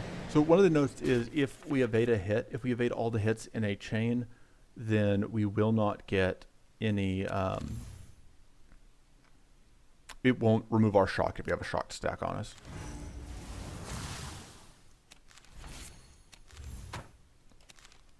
So we're going to do that. If I do this, we're taking a whole lot of damage here, but it would remove both of these and mean that we weren't shocked anymore. Ugh, I was really hoping to get at least 1 mana there. Alright, well, this is just going to be a bad day. So yeah, the shock spasm's also dealing damage to us from the outfit we picked up. That hurts. I don't like that. This is the first time I've seen that interaction. I didn't know that was how that worked, but it is.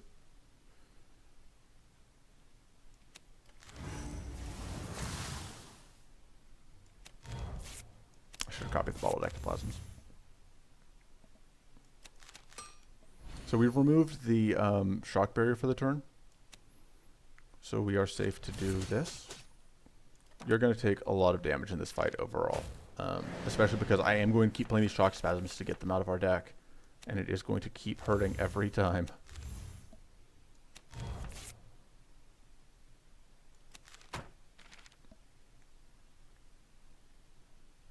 I mean, I just kind of have to get damage out, right? Like, I can't not put out damage.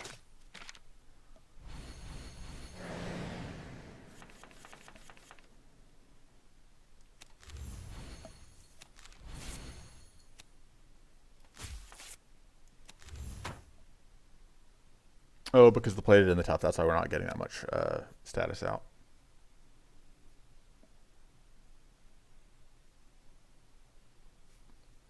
I think I copy the Gathering Bolt and the Wall of Thorns. So the thought here is that we're going to be able to get enough mana off of the Gathering Bolt that we'll be able to afford the Wall of Thorns.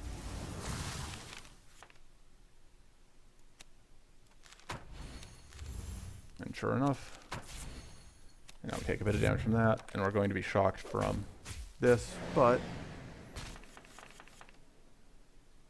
The upside is we're going to die. Don't ask me how that's an upside.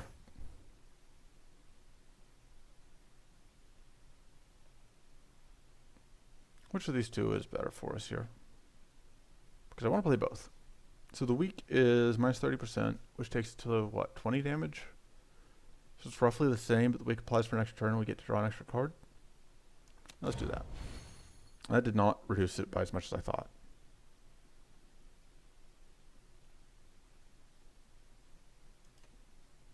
Okay, because yeah, we're taking +1. We're taking 170% damage instead of.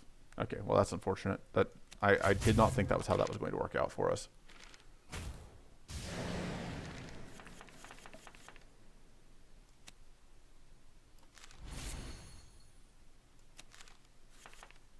I would love some more mana.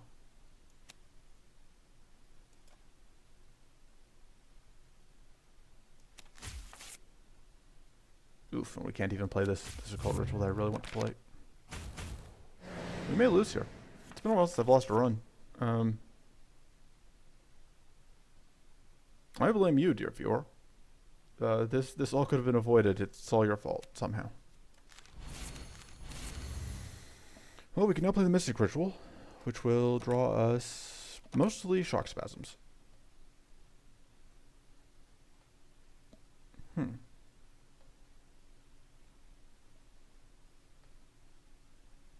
Will it draw us any shield? No.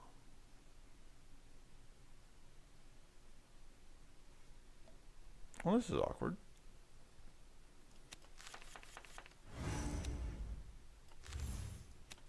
Okay, well that evasion actually is very good. I'm glad that I forgot about that part of it. That helps.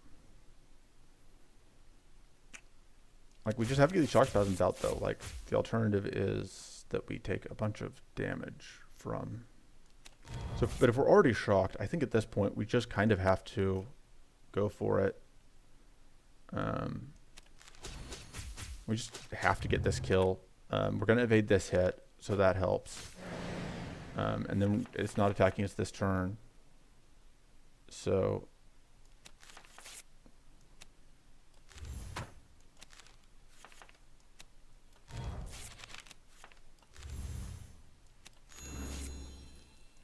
Alright, we got the kill. Okay, so that hurt a bunch. That did not work out the way I wanted to. So the Lightning Communion, though, is very good if you can proc it, and we actually can. Because we have the Charge Shield, we have the Lightning Blades, we have... So we actually have a very good chance of proccing Lightning Communion, which I like upgrading that if we're going to be able to proc it. I like upgrading the Charge Shield, maybe, if we're going to be able to, if we care about shocking things. Upgrading Quick Thinking, though, actually takes it from being so-so to being potentially very, very good. So we're going to upgrade that. I think we're going to cut the Tenderize. We're going to cut the Unarmed Strike first, I think. Yeah. And then, do we cut the Tenderize? I think we'll leave it for now. So, we're in Area 3. Well, Seymour, I made it, despite your directions. Okay, so... I think we're going to go right because this fight's going to be hard enough without dealing with a Marsh Elemental after it. The Shadowbone Protectors are going to be painful, but, and that's what these are Shadowbone Protectors, but they drop cards that I really like, and that justifies it. The other option is that we go through the Shadowbone Elemental, but I think I care more about the Shadowbone Protector cards. So I think we're going to start here. I don't think I like fighting the Marsh Elemental, and I don't think the Marsh Elemental drops anything that I like enough to make up for how little I like doing the fight. I think we're going to tweak our Lightning Blade, just do a whole bunch of damage here. And then...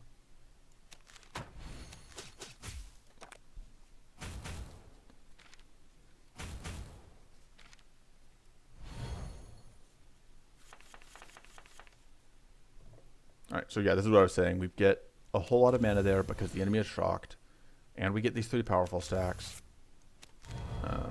It's just a good day all around for us.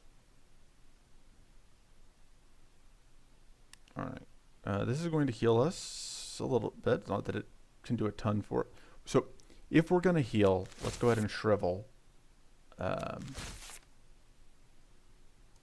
Gets a shield. So we're going to Arcane Ritual first because, as we've mentioned... Oh, actually, we're going to Arcane Ritual the back line. How much do I have? I've got 12, so that is 7 plus 5. Yeah, okay, so we've got enough to do everything. Because I was speculating whether or not I would get a mana card there, and I didn't, but... So I hit this one because that'll remove some of its buffs. Because it has these death spores, which means that when I kill it, it's going to apply powerful to all the other enemies. So if I can reduce the number of death spores, I'll be happy. Alright, so we're going to take a little bit of damage here.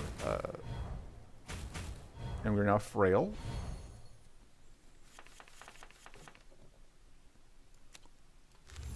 So let's finish you off. Just going to draw some treasures. Oh, Quick Thinking costs mana now to play. I didn't realize that. It's still very good though. But I haven't used Quick Thinking Plus since it was changed relatively recently, so I'm not as familiar with it as I should be.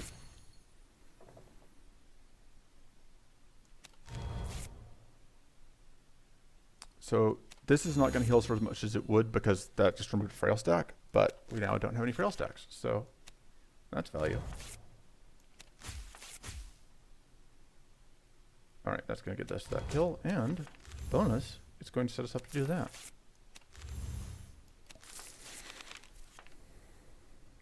And this is going to do a whole bunch of damage.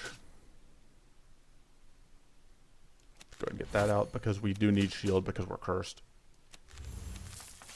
There's a quest for... And there we go. That went pretty well. I should probably rest. I like the ability to throw out more curse.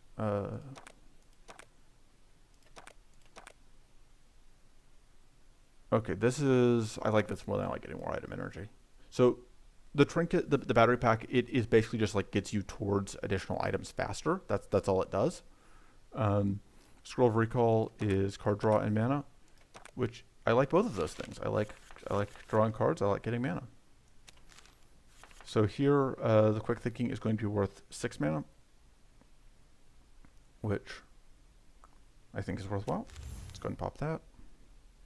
Let's see. Do I want to copy the Firebomb and the Gathering Bolt? Yeah, okay, let's do that. So one of my plans here is I'm going to tag this jerk, because by blowing it up, it loses its hidden stack, which means it can't evade. Let's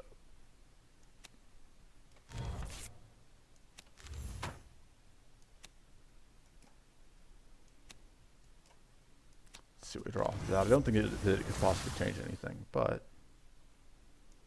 So. Everything's on fire. We're going to play this into that so that we can Scroll of Recall.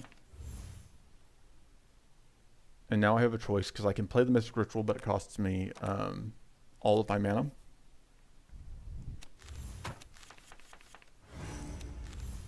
But it paid off because we found at least one mana card.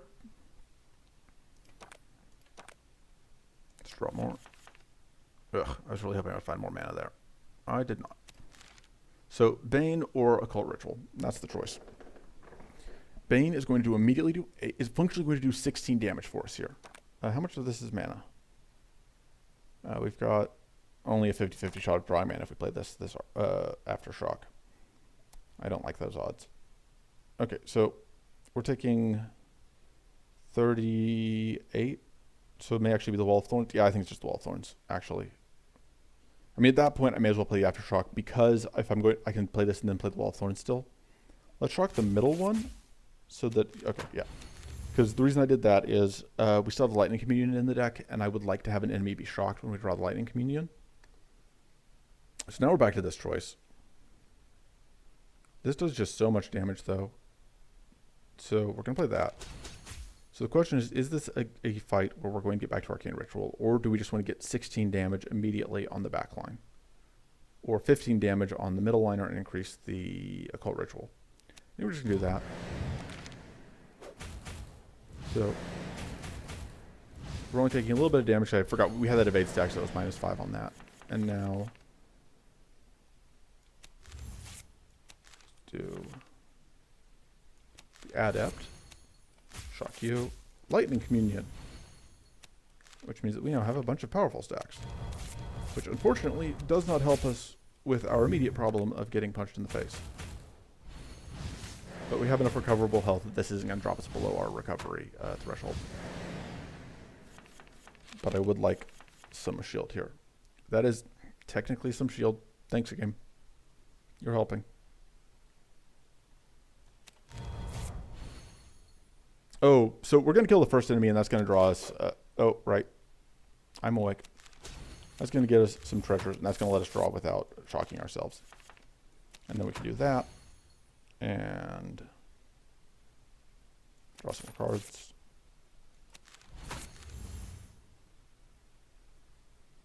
And that's just going to bounce off the evasion, which...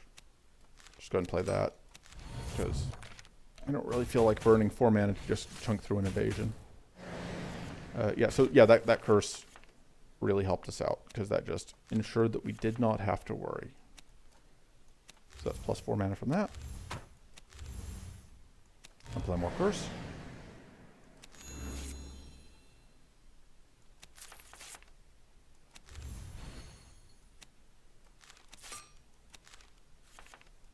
I'll play more curse.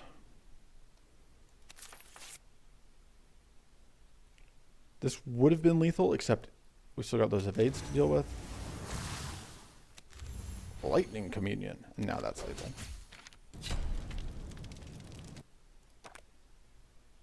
Okay, so Frost Rune, if we wanted to get this going, Frost Strike rather. Again, I don't think we have enough hits to justify it. I think I just like the idea of throwing out more curse. I don't know if there's actually a difference between these two. I'm not super familiar with the Act 3 events yet. Okay, cool. So we got to upgrade a skill. That's very good. Throwing that to Curse 6 is good. Making the Improvises free is good. I think we go here. All right. I really like Shield Bot. Do I like Shield Bot more than I like Vindictive Aura? I think that's the choice here. I think if I'm replacing something with the Shield Bot, I think it's the Vindictive Aura. And I think the answer is yes. So what Shield Bot does for us is it means that in fights where we would take a bunch of small chip damage, like, so here, for example, the Shield Bot would make it a whole lot easier for us to avoid taking damage, which is nice. So we're going to discard the Quick Thinking Plus because we don't have enough tools to do anything with it. So we're going to finish with the Dead of Night, so we're going to end the fight in the turn hidden. So that this guy starts with 2 Purity stacks, which is why we didn't actually do anything to him. But we got to evade some hits. We're going to lose our Purity stack, but we're immediately going to get 3 shield back from the Shield Bot.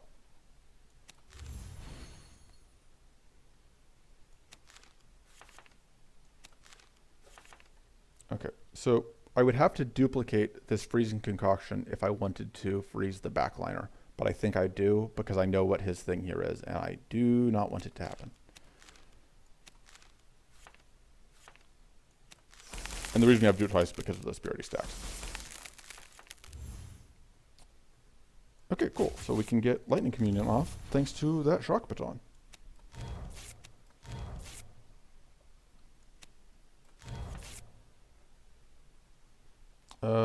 Yeah, let's go and get our shield back. Alright, that seems fine.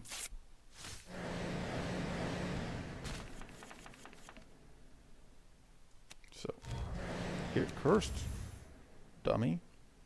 Okay, so we are slowly working our way through this. So,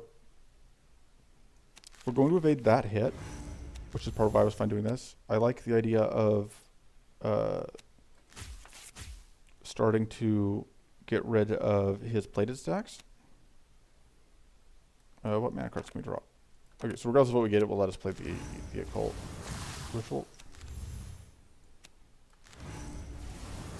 Alright, so now it's down to only 1 plated stack. he is taking a bunch of damage. Just a happy time all around, I would say.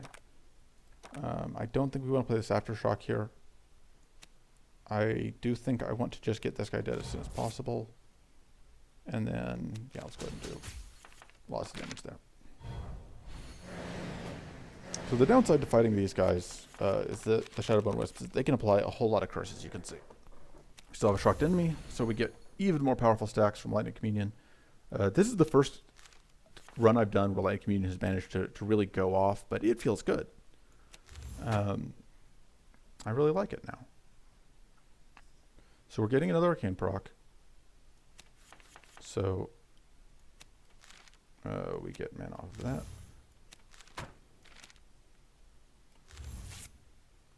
Let's tweak this and punch the first enemy for a bunch. And then let's get a Purity stack to protect our to protect us from losing any of our powerful stacks.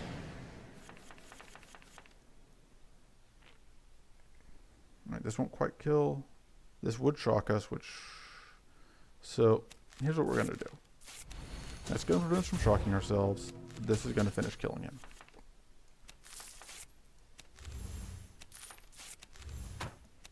Get cursed.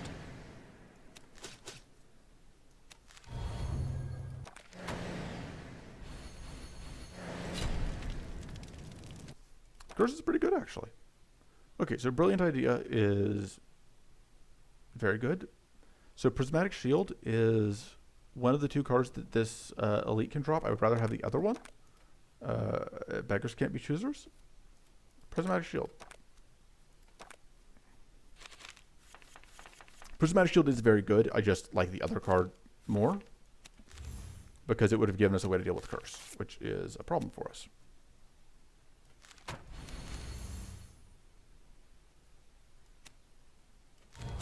Right, let's see if we can find a way to get Shock out for our Lightning Communion. Looks like the answer is now.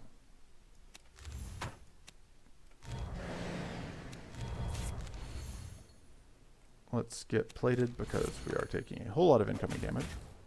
So the reason that they're getting all of this status applied is because we get each barrier. When we played Prismatic Shield, we got a whole lot of stacks of barrier. We got 2 stacks of each of the 3 types of barrier, which means that when they hit us again on this turn, this one, because we evaded the hit, we didn't get, the barrier didn't proc there. But the other 2 are going to get frozen and arcane proc when they hit us this turn, which means they aren't going to get to do their buffs, which is it's pretty good for us. It's less good for them. Do we grab the plated? It doesn't do anything for us. Let's just do that.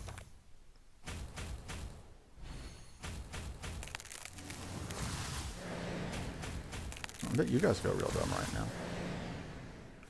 So we can apply a bunch of frost and freeze everything. Draw some tools. What do I copy? I think I just want more, who's more what? 1, 2, 3, 4, 5, 6, 7, 8. I could just go all in on these gathering bolts. That's not the worst idea. And by go all in, I mean duplication tome them. Yeah, that sounds funny. Let's do that.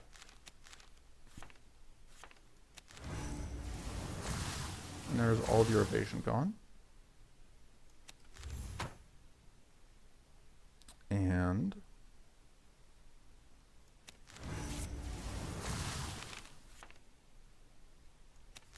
all right, and then Lightning Communion means that we now get additional value. Let's get a Mighty stack, so then I can go womp womp. Let's draw some cards, because if I can get a Mushroom, I can get Adept. I did not. But I can only shock this person, so that now we will do 15 off of these.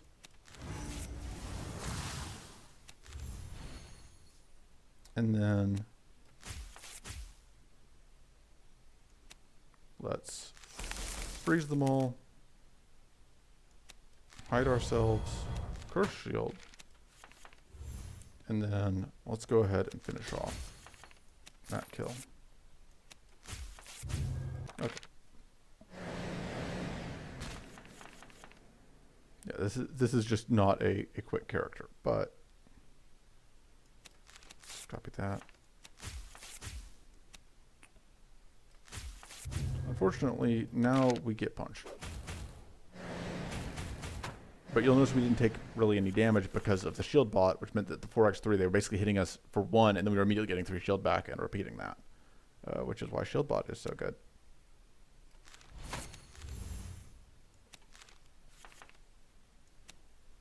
And now we can heal. Do we heal all the way back? We are taking... Yeah, let's just go ahead and heal all our health back. This one's going to die anyway from its curse.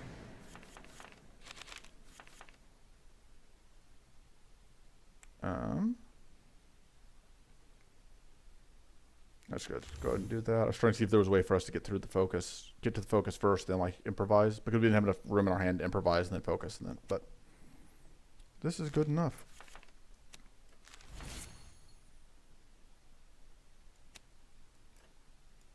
That one.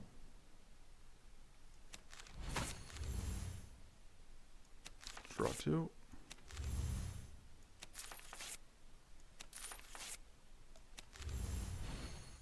And then I just get this kill finally. I should split this video up. We are almost at 2 hours now. But at this point it feels silly. I can't stop now. Or not when I'm so close. So we're going to get debuffed, which is going to be a bit of a problem. But we're going to apply a bunch of debuffs. We're just going to copy all of our curse.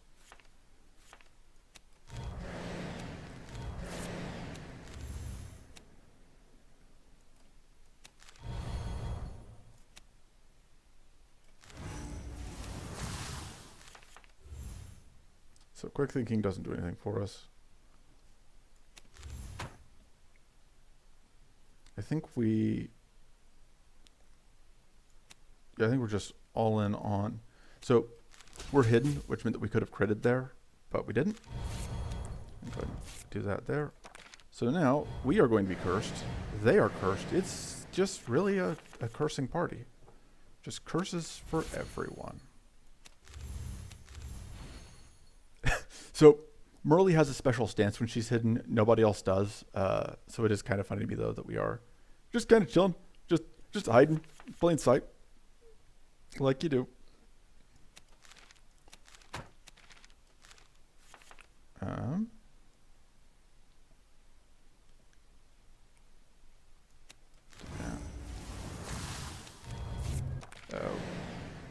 All right. See how we evaded?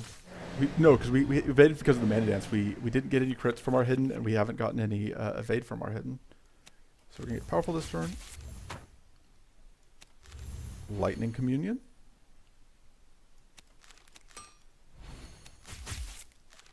All right. Unfortunately,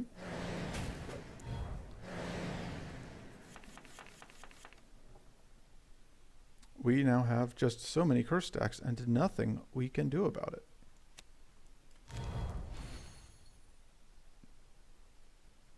I think it's finally time to lose the hidden. I think we're just gonna punch. See what we get out of this. That free. Let's just, I think at this point I copy the Crushing Strike. So because we now have, we're hidden, which gives us a 50% chance to crit until we play a damaging card. They're ambushed, so that's another 50%. So we're guaranteed to crit on all these hits, and the enemy is shocked. That's a good time for us. Unfortunately, the hidden wears off after our first attack, so we're not hidden for the second attack. Oh, they're tough. That's why we're not. Okay, we will mechanize plating to discard that, and let's go ahead and game pool. Right. So, unfortunately, that curse is still a problem, which is part of why I wanted the other Shadow and Protector card, which would have let us The other Shadowbone Protector card provides a way to remove debuffs. It's a mana card that removes debuffs, which is why I wanted it. So that clears off our stack of Frail, because that did technically gain us mana. Let's draw some cards. Let's upgrade. I think just Tenderize. We just really want some damage. Pop.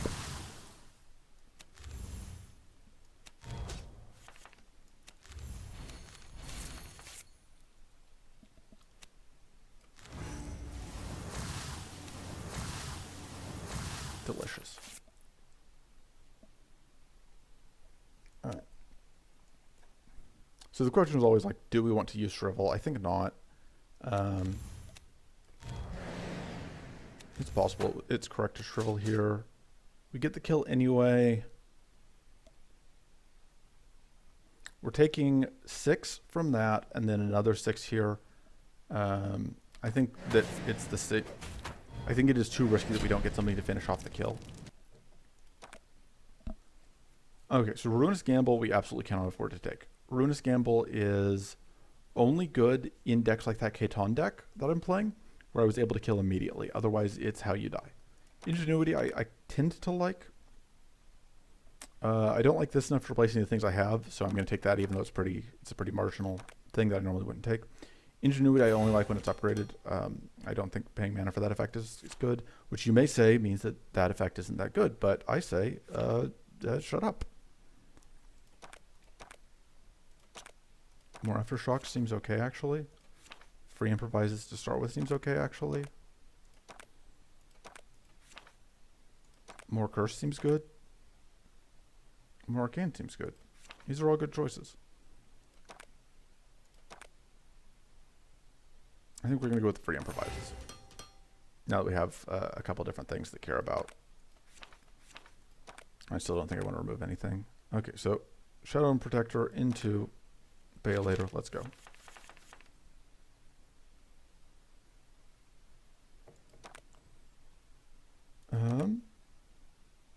I think once again the play here is probably to copy this Bane and probably the Gathering Bolt, which will, yeah, that'll let us trip. So the Gathering Bolts will remove the Arcane stacks or the Purity stacks here, which means that then the Bane will be able to actually get Curse going.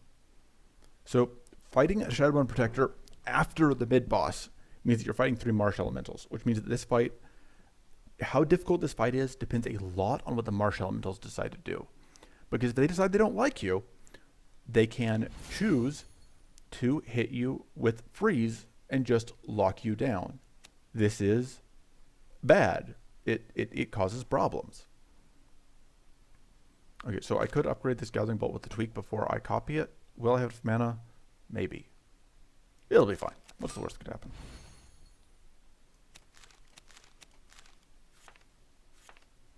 So that gets us +4.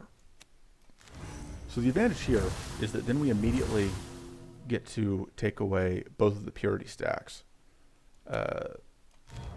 which means that we can then immediately do this. And then this means that we'll also get to remove a plated stack, which I like that. I'm actually going to pitch that.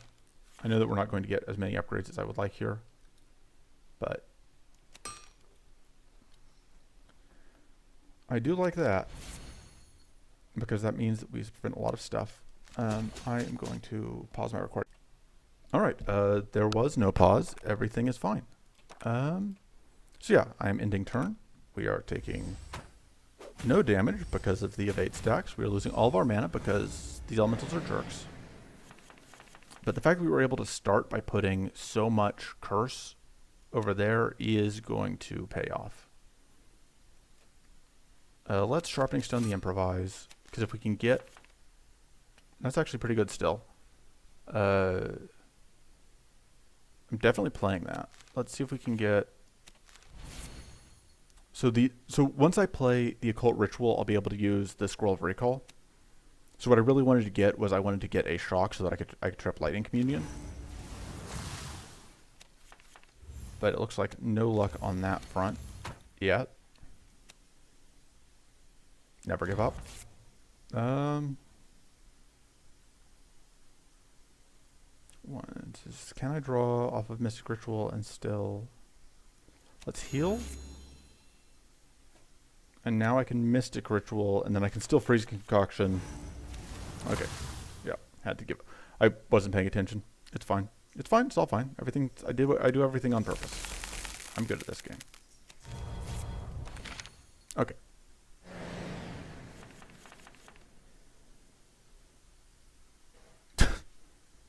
That helps. Just play that.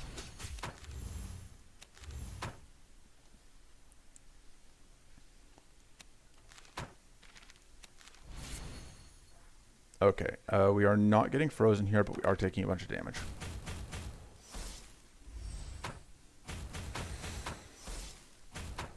But you can see there we saved some damage from our shield bot. And this is the sort of fight that I'm talking about when I say that shield bot is incredibly valuable. Shock that. Shock you. You can proc that. Boom. Boom.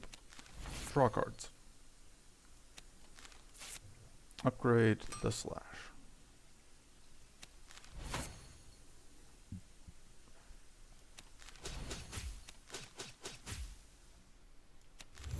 Okay, so we are not getting hit by any procs. We are going to get frigid currented, but that is, as these things go, less dangerous. Getting to apply all that curse on turn 1 is still just paying off so well. I think you're probably getting audio leaking from stuff going on in the kitchen because now other people in the house are waking up. Such is life. So, healing. So I can't do everything. I think I would rather do that. I'm going to get shield off of... Because I want to play this. I want to get that kill. Of course I'm going to gamble on getting... a gamble paid off. And then this just immediately kills. Which makes me happy.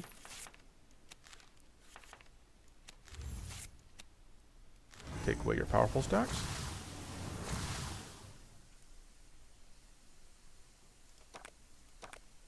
The odds are not great that we draw anything useful here. So we're just going to... Oh, duh, I can do that. And then I can do that.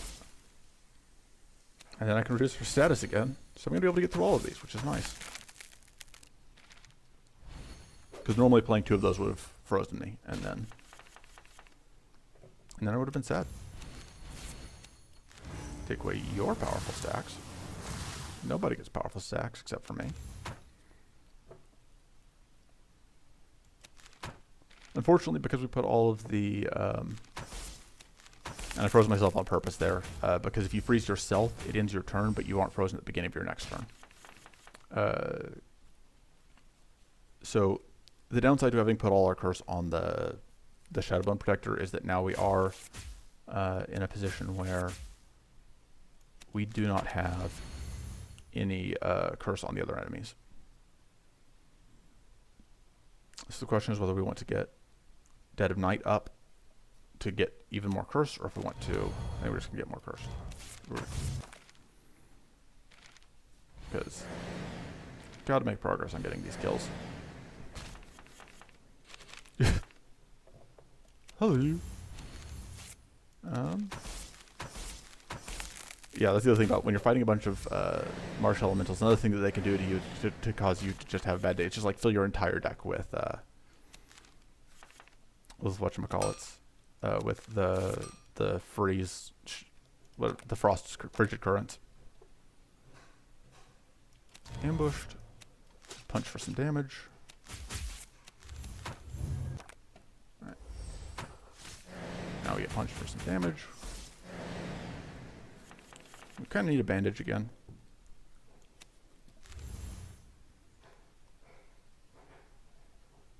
Okay, that's lethal.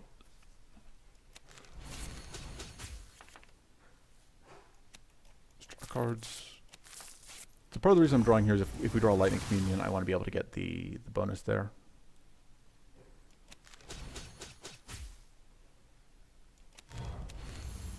Alright, everything's fine.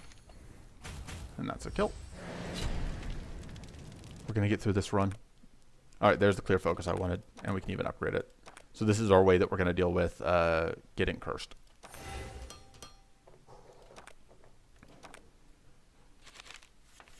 So the Bayalators are going to be much tougher here than they were on Khaitan, because they cause problems, basically.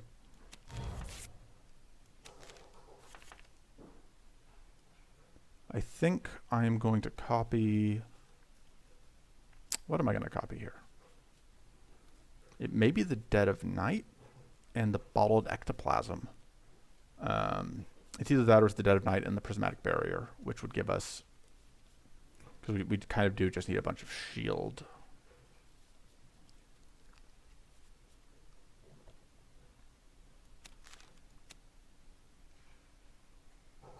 But I don't know that we can afford to play. So we've got 7. But we do also have the Scroll of Recall. It'll be fine. Well, the numbers will work out, I believe, in something. I have belief. I know what belief is. That's what I'm trying to say.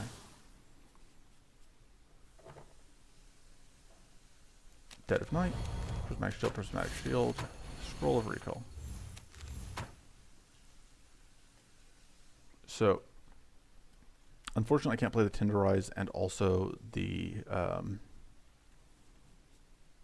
Dead of Night. So we're just going to do that and then set that up. Because I think the Reflect will also be valuable to us.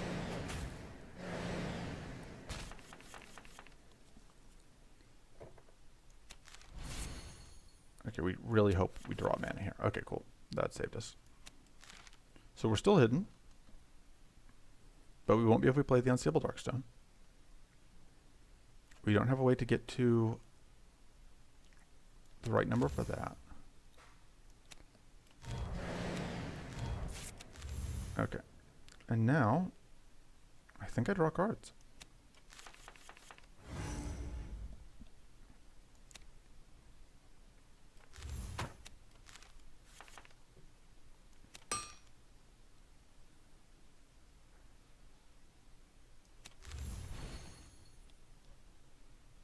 Okay, so we're definitely playing the Charge Shield. Are we playing this just to get the wits? Maybe. Tag you.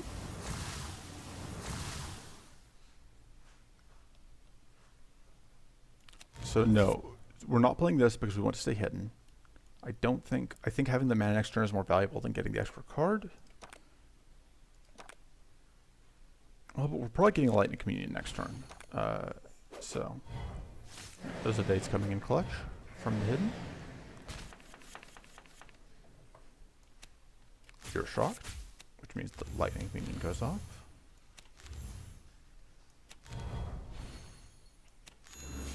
And so we're still in this position where, like, I would love to attack, but if we're not going to get the kill, it is actually worse for us because we lose the hidden. And we really, really would prefer to have this chance to evade, especially because we're getting very lucky. That is a 50% chance to evade, and we just have gotten very lucky on consistently hitting it. At this point, though, do I have enough? Okay, so I can hide it at the end of the turn. So let's start with a Tenderize, which is going to add that vulnerable. It's a curse. Pop, pop.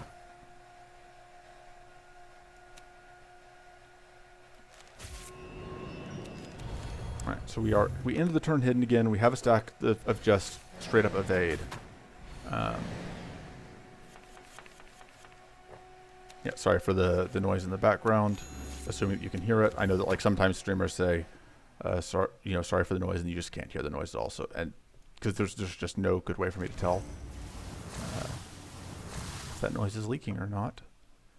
So do we lose the hidden?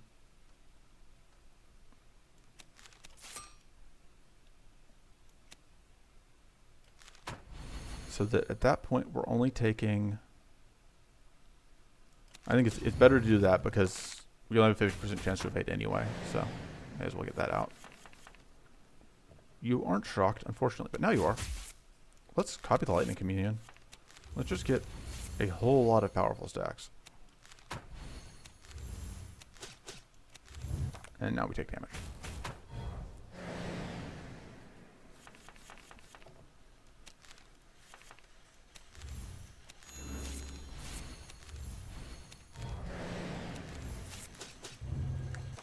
I have not been paying attention to what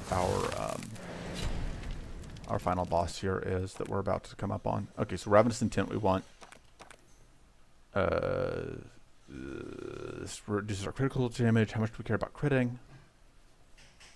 I think not as much as we care about taking less damage. I don't know. These are all pretty marginal. That's a lot better.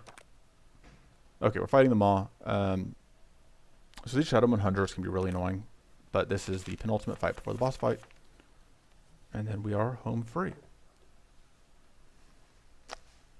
So if I copy the Improvise, the advantage is then Quick Thinking will generate a whole bunch of mana. And that makes a lot of sense to me. So we are going to copy the Improvise in the Dead of Night. And then we get 10 mana from Quick Thinking. And we hide ourselves. We're going to just freeze everyone. That's what we're going to do. It's going to be great. Although, so the advantage to saving the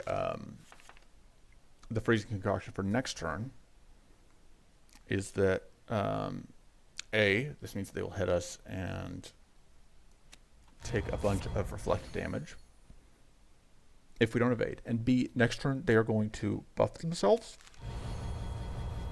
and so we can stop them from setting up a bunch of evades if we choose not to frozen concoction now. That seems okay. So the other reason I don't care too much about taking damage here is that as long as we survive the fight, at the end of next fight, we will be able to, because we're about to go into the boss fight, we can burn all of our rests and we still have a bunch of rests sitting around. So we're going to freeze all of them. They don't deserve to get a turn. Let's do, yeah, let's just, well, okay, so that would get rid of that, which would matter if we, depending on what we draw for that. 1, 2, 3, 4, 5, 6, 7, 8. What am I least likely to play? I think it's the, so normally it would be the Wall of Thorns, except we are about to, I think it's the Stone Skin Bomb, actually. I think I'm going to heal and then Scroll of Recall. Okay, because I was hoping to draw the Lightning Communion. No luck on the Lightning Communion, but there's still a chance. Especially if I Ravenous Intent to draw non-mana cards off the top.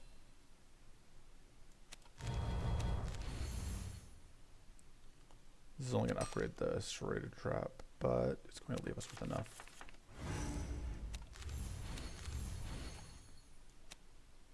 Please. A. Okay.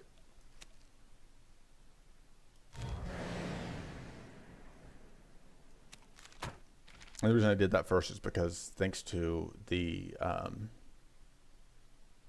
that equipment, we're going to take damage when we play that, unfortunately. All right, and so that's going to end up being lethal on the front guy because of the bleed plus the curse. Shocks. A whole lot of damage. Let's play that while we still have 30 enemies alive because we're probably going to get this kill.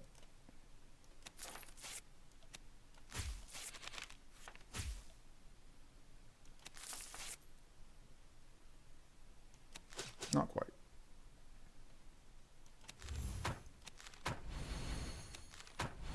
Okay. And let's go and play that. And let's go and get more Aftershocks in the deck. That seems okay.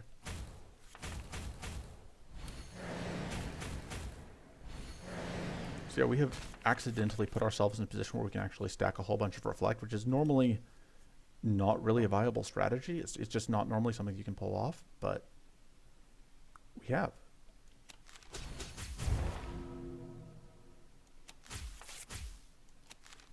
What we don't have is damage.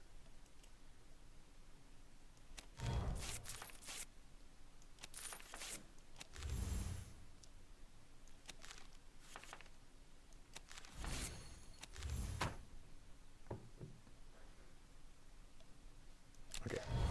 We've got a very good chance of evading at least one of these hits. Oh, right. And it'll, yeah, okay, I'm smart.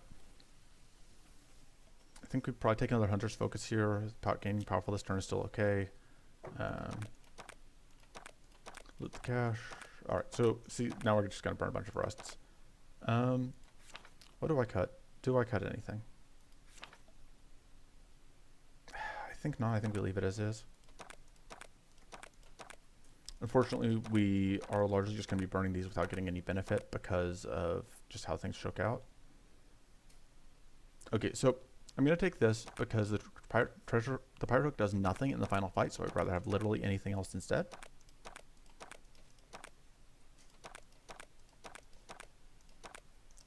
If this gives us anyway, so temporary buff also does get you some energy, which is why I took that. Is this better than reducing the rank of our debuffs? Probably. Yeah, I think so. Actually, so yeah, okay, definitely. I probably should have removed cards so that we can get to our key stuff like Lightning Communion and another card that I like playing faster.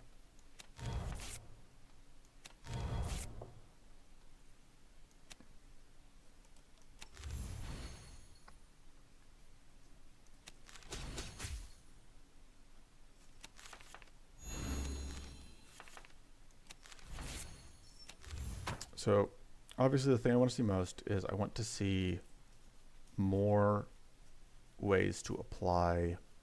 I want to see our ways to get cursed. That's what I want to get set up. That's what I want to double.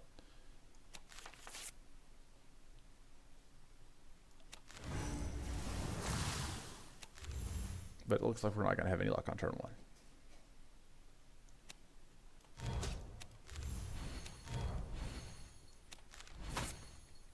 So you're going to be in a slightly awkward position. We're going to take... okay, it's only one curse. That's fine. We can deal with one curse. All right, we can get Lightning Communion.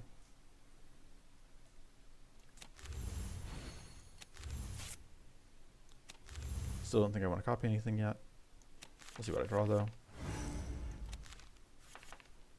Right, so this is actually a positive amount of mana. Upgrading the charge shield. I can't upgrade anything else in hand.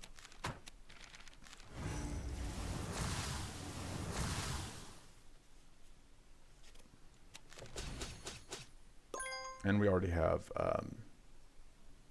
wit, so I don't want to do that. So these shadow slashes are... So the way that this works is the maw will occasionally throw these temporary cards in your hand, these remove cards in your hand. And they give you curse, but they give you a way to get extra damage. Part of why maw has so much extra health is the idea is you're going to use these to get the extra damage out at the cost of increasing your curse stacks. But if I don't need to curse myself, I would rather not.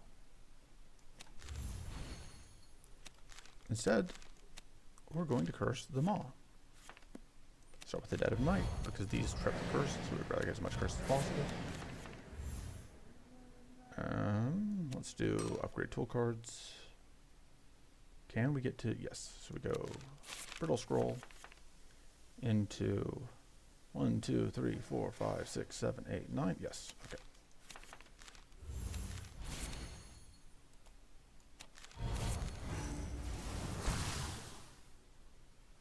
I never said it was going to be a quick win. But we do now have 32 damage per turn, which is going to help speed things up. I think I'm actually just going to just throw out a whole bunch of Arcane. That seems like the thing to do. So now this is up to 60. I'm curious if this is actually increasing the one in the... I don't think so. Yeah, okay, no, it's just that because of all the buffs, it looks like a whole lot more than I expected. Let's go ahead and draw at this point. Pitch that.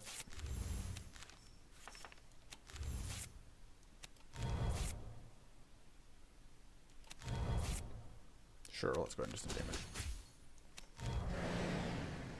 And we have no reflex stacks, unfortunately, but we're not taking any damage. So.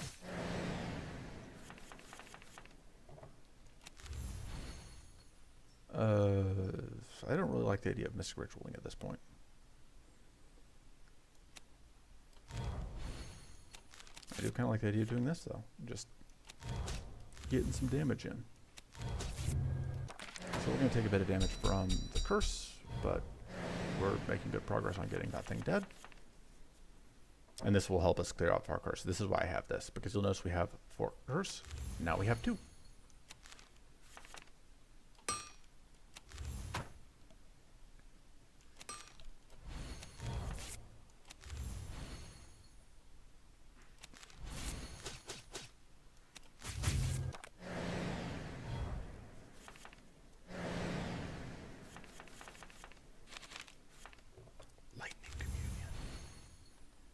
Okay, can we get the kill with these? It'll be close.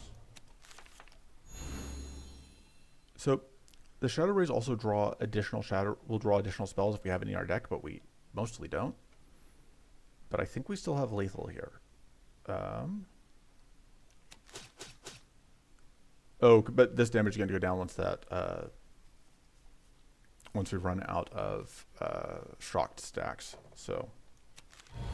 I may not actually have lethal. So that cleared off another stack of cursed. But this does do a lot of damage. So if we crit, so we've got a 50% chance that this will be a lethal.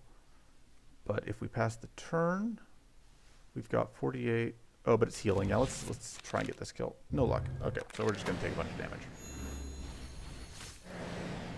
But we should have the kill now.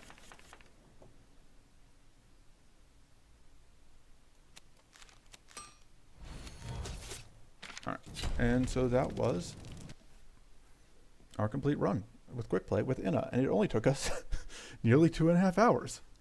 A lot of that was because I was explaining things, which, you know, increased the time, but still. So, yeah, that was another run. Thank you for watching to the end. I definitely didn't expect it to take quite this long, but it is what it is.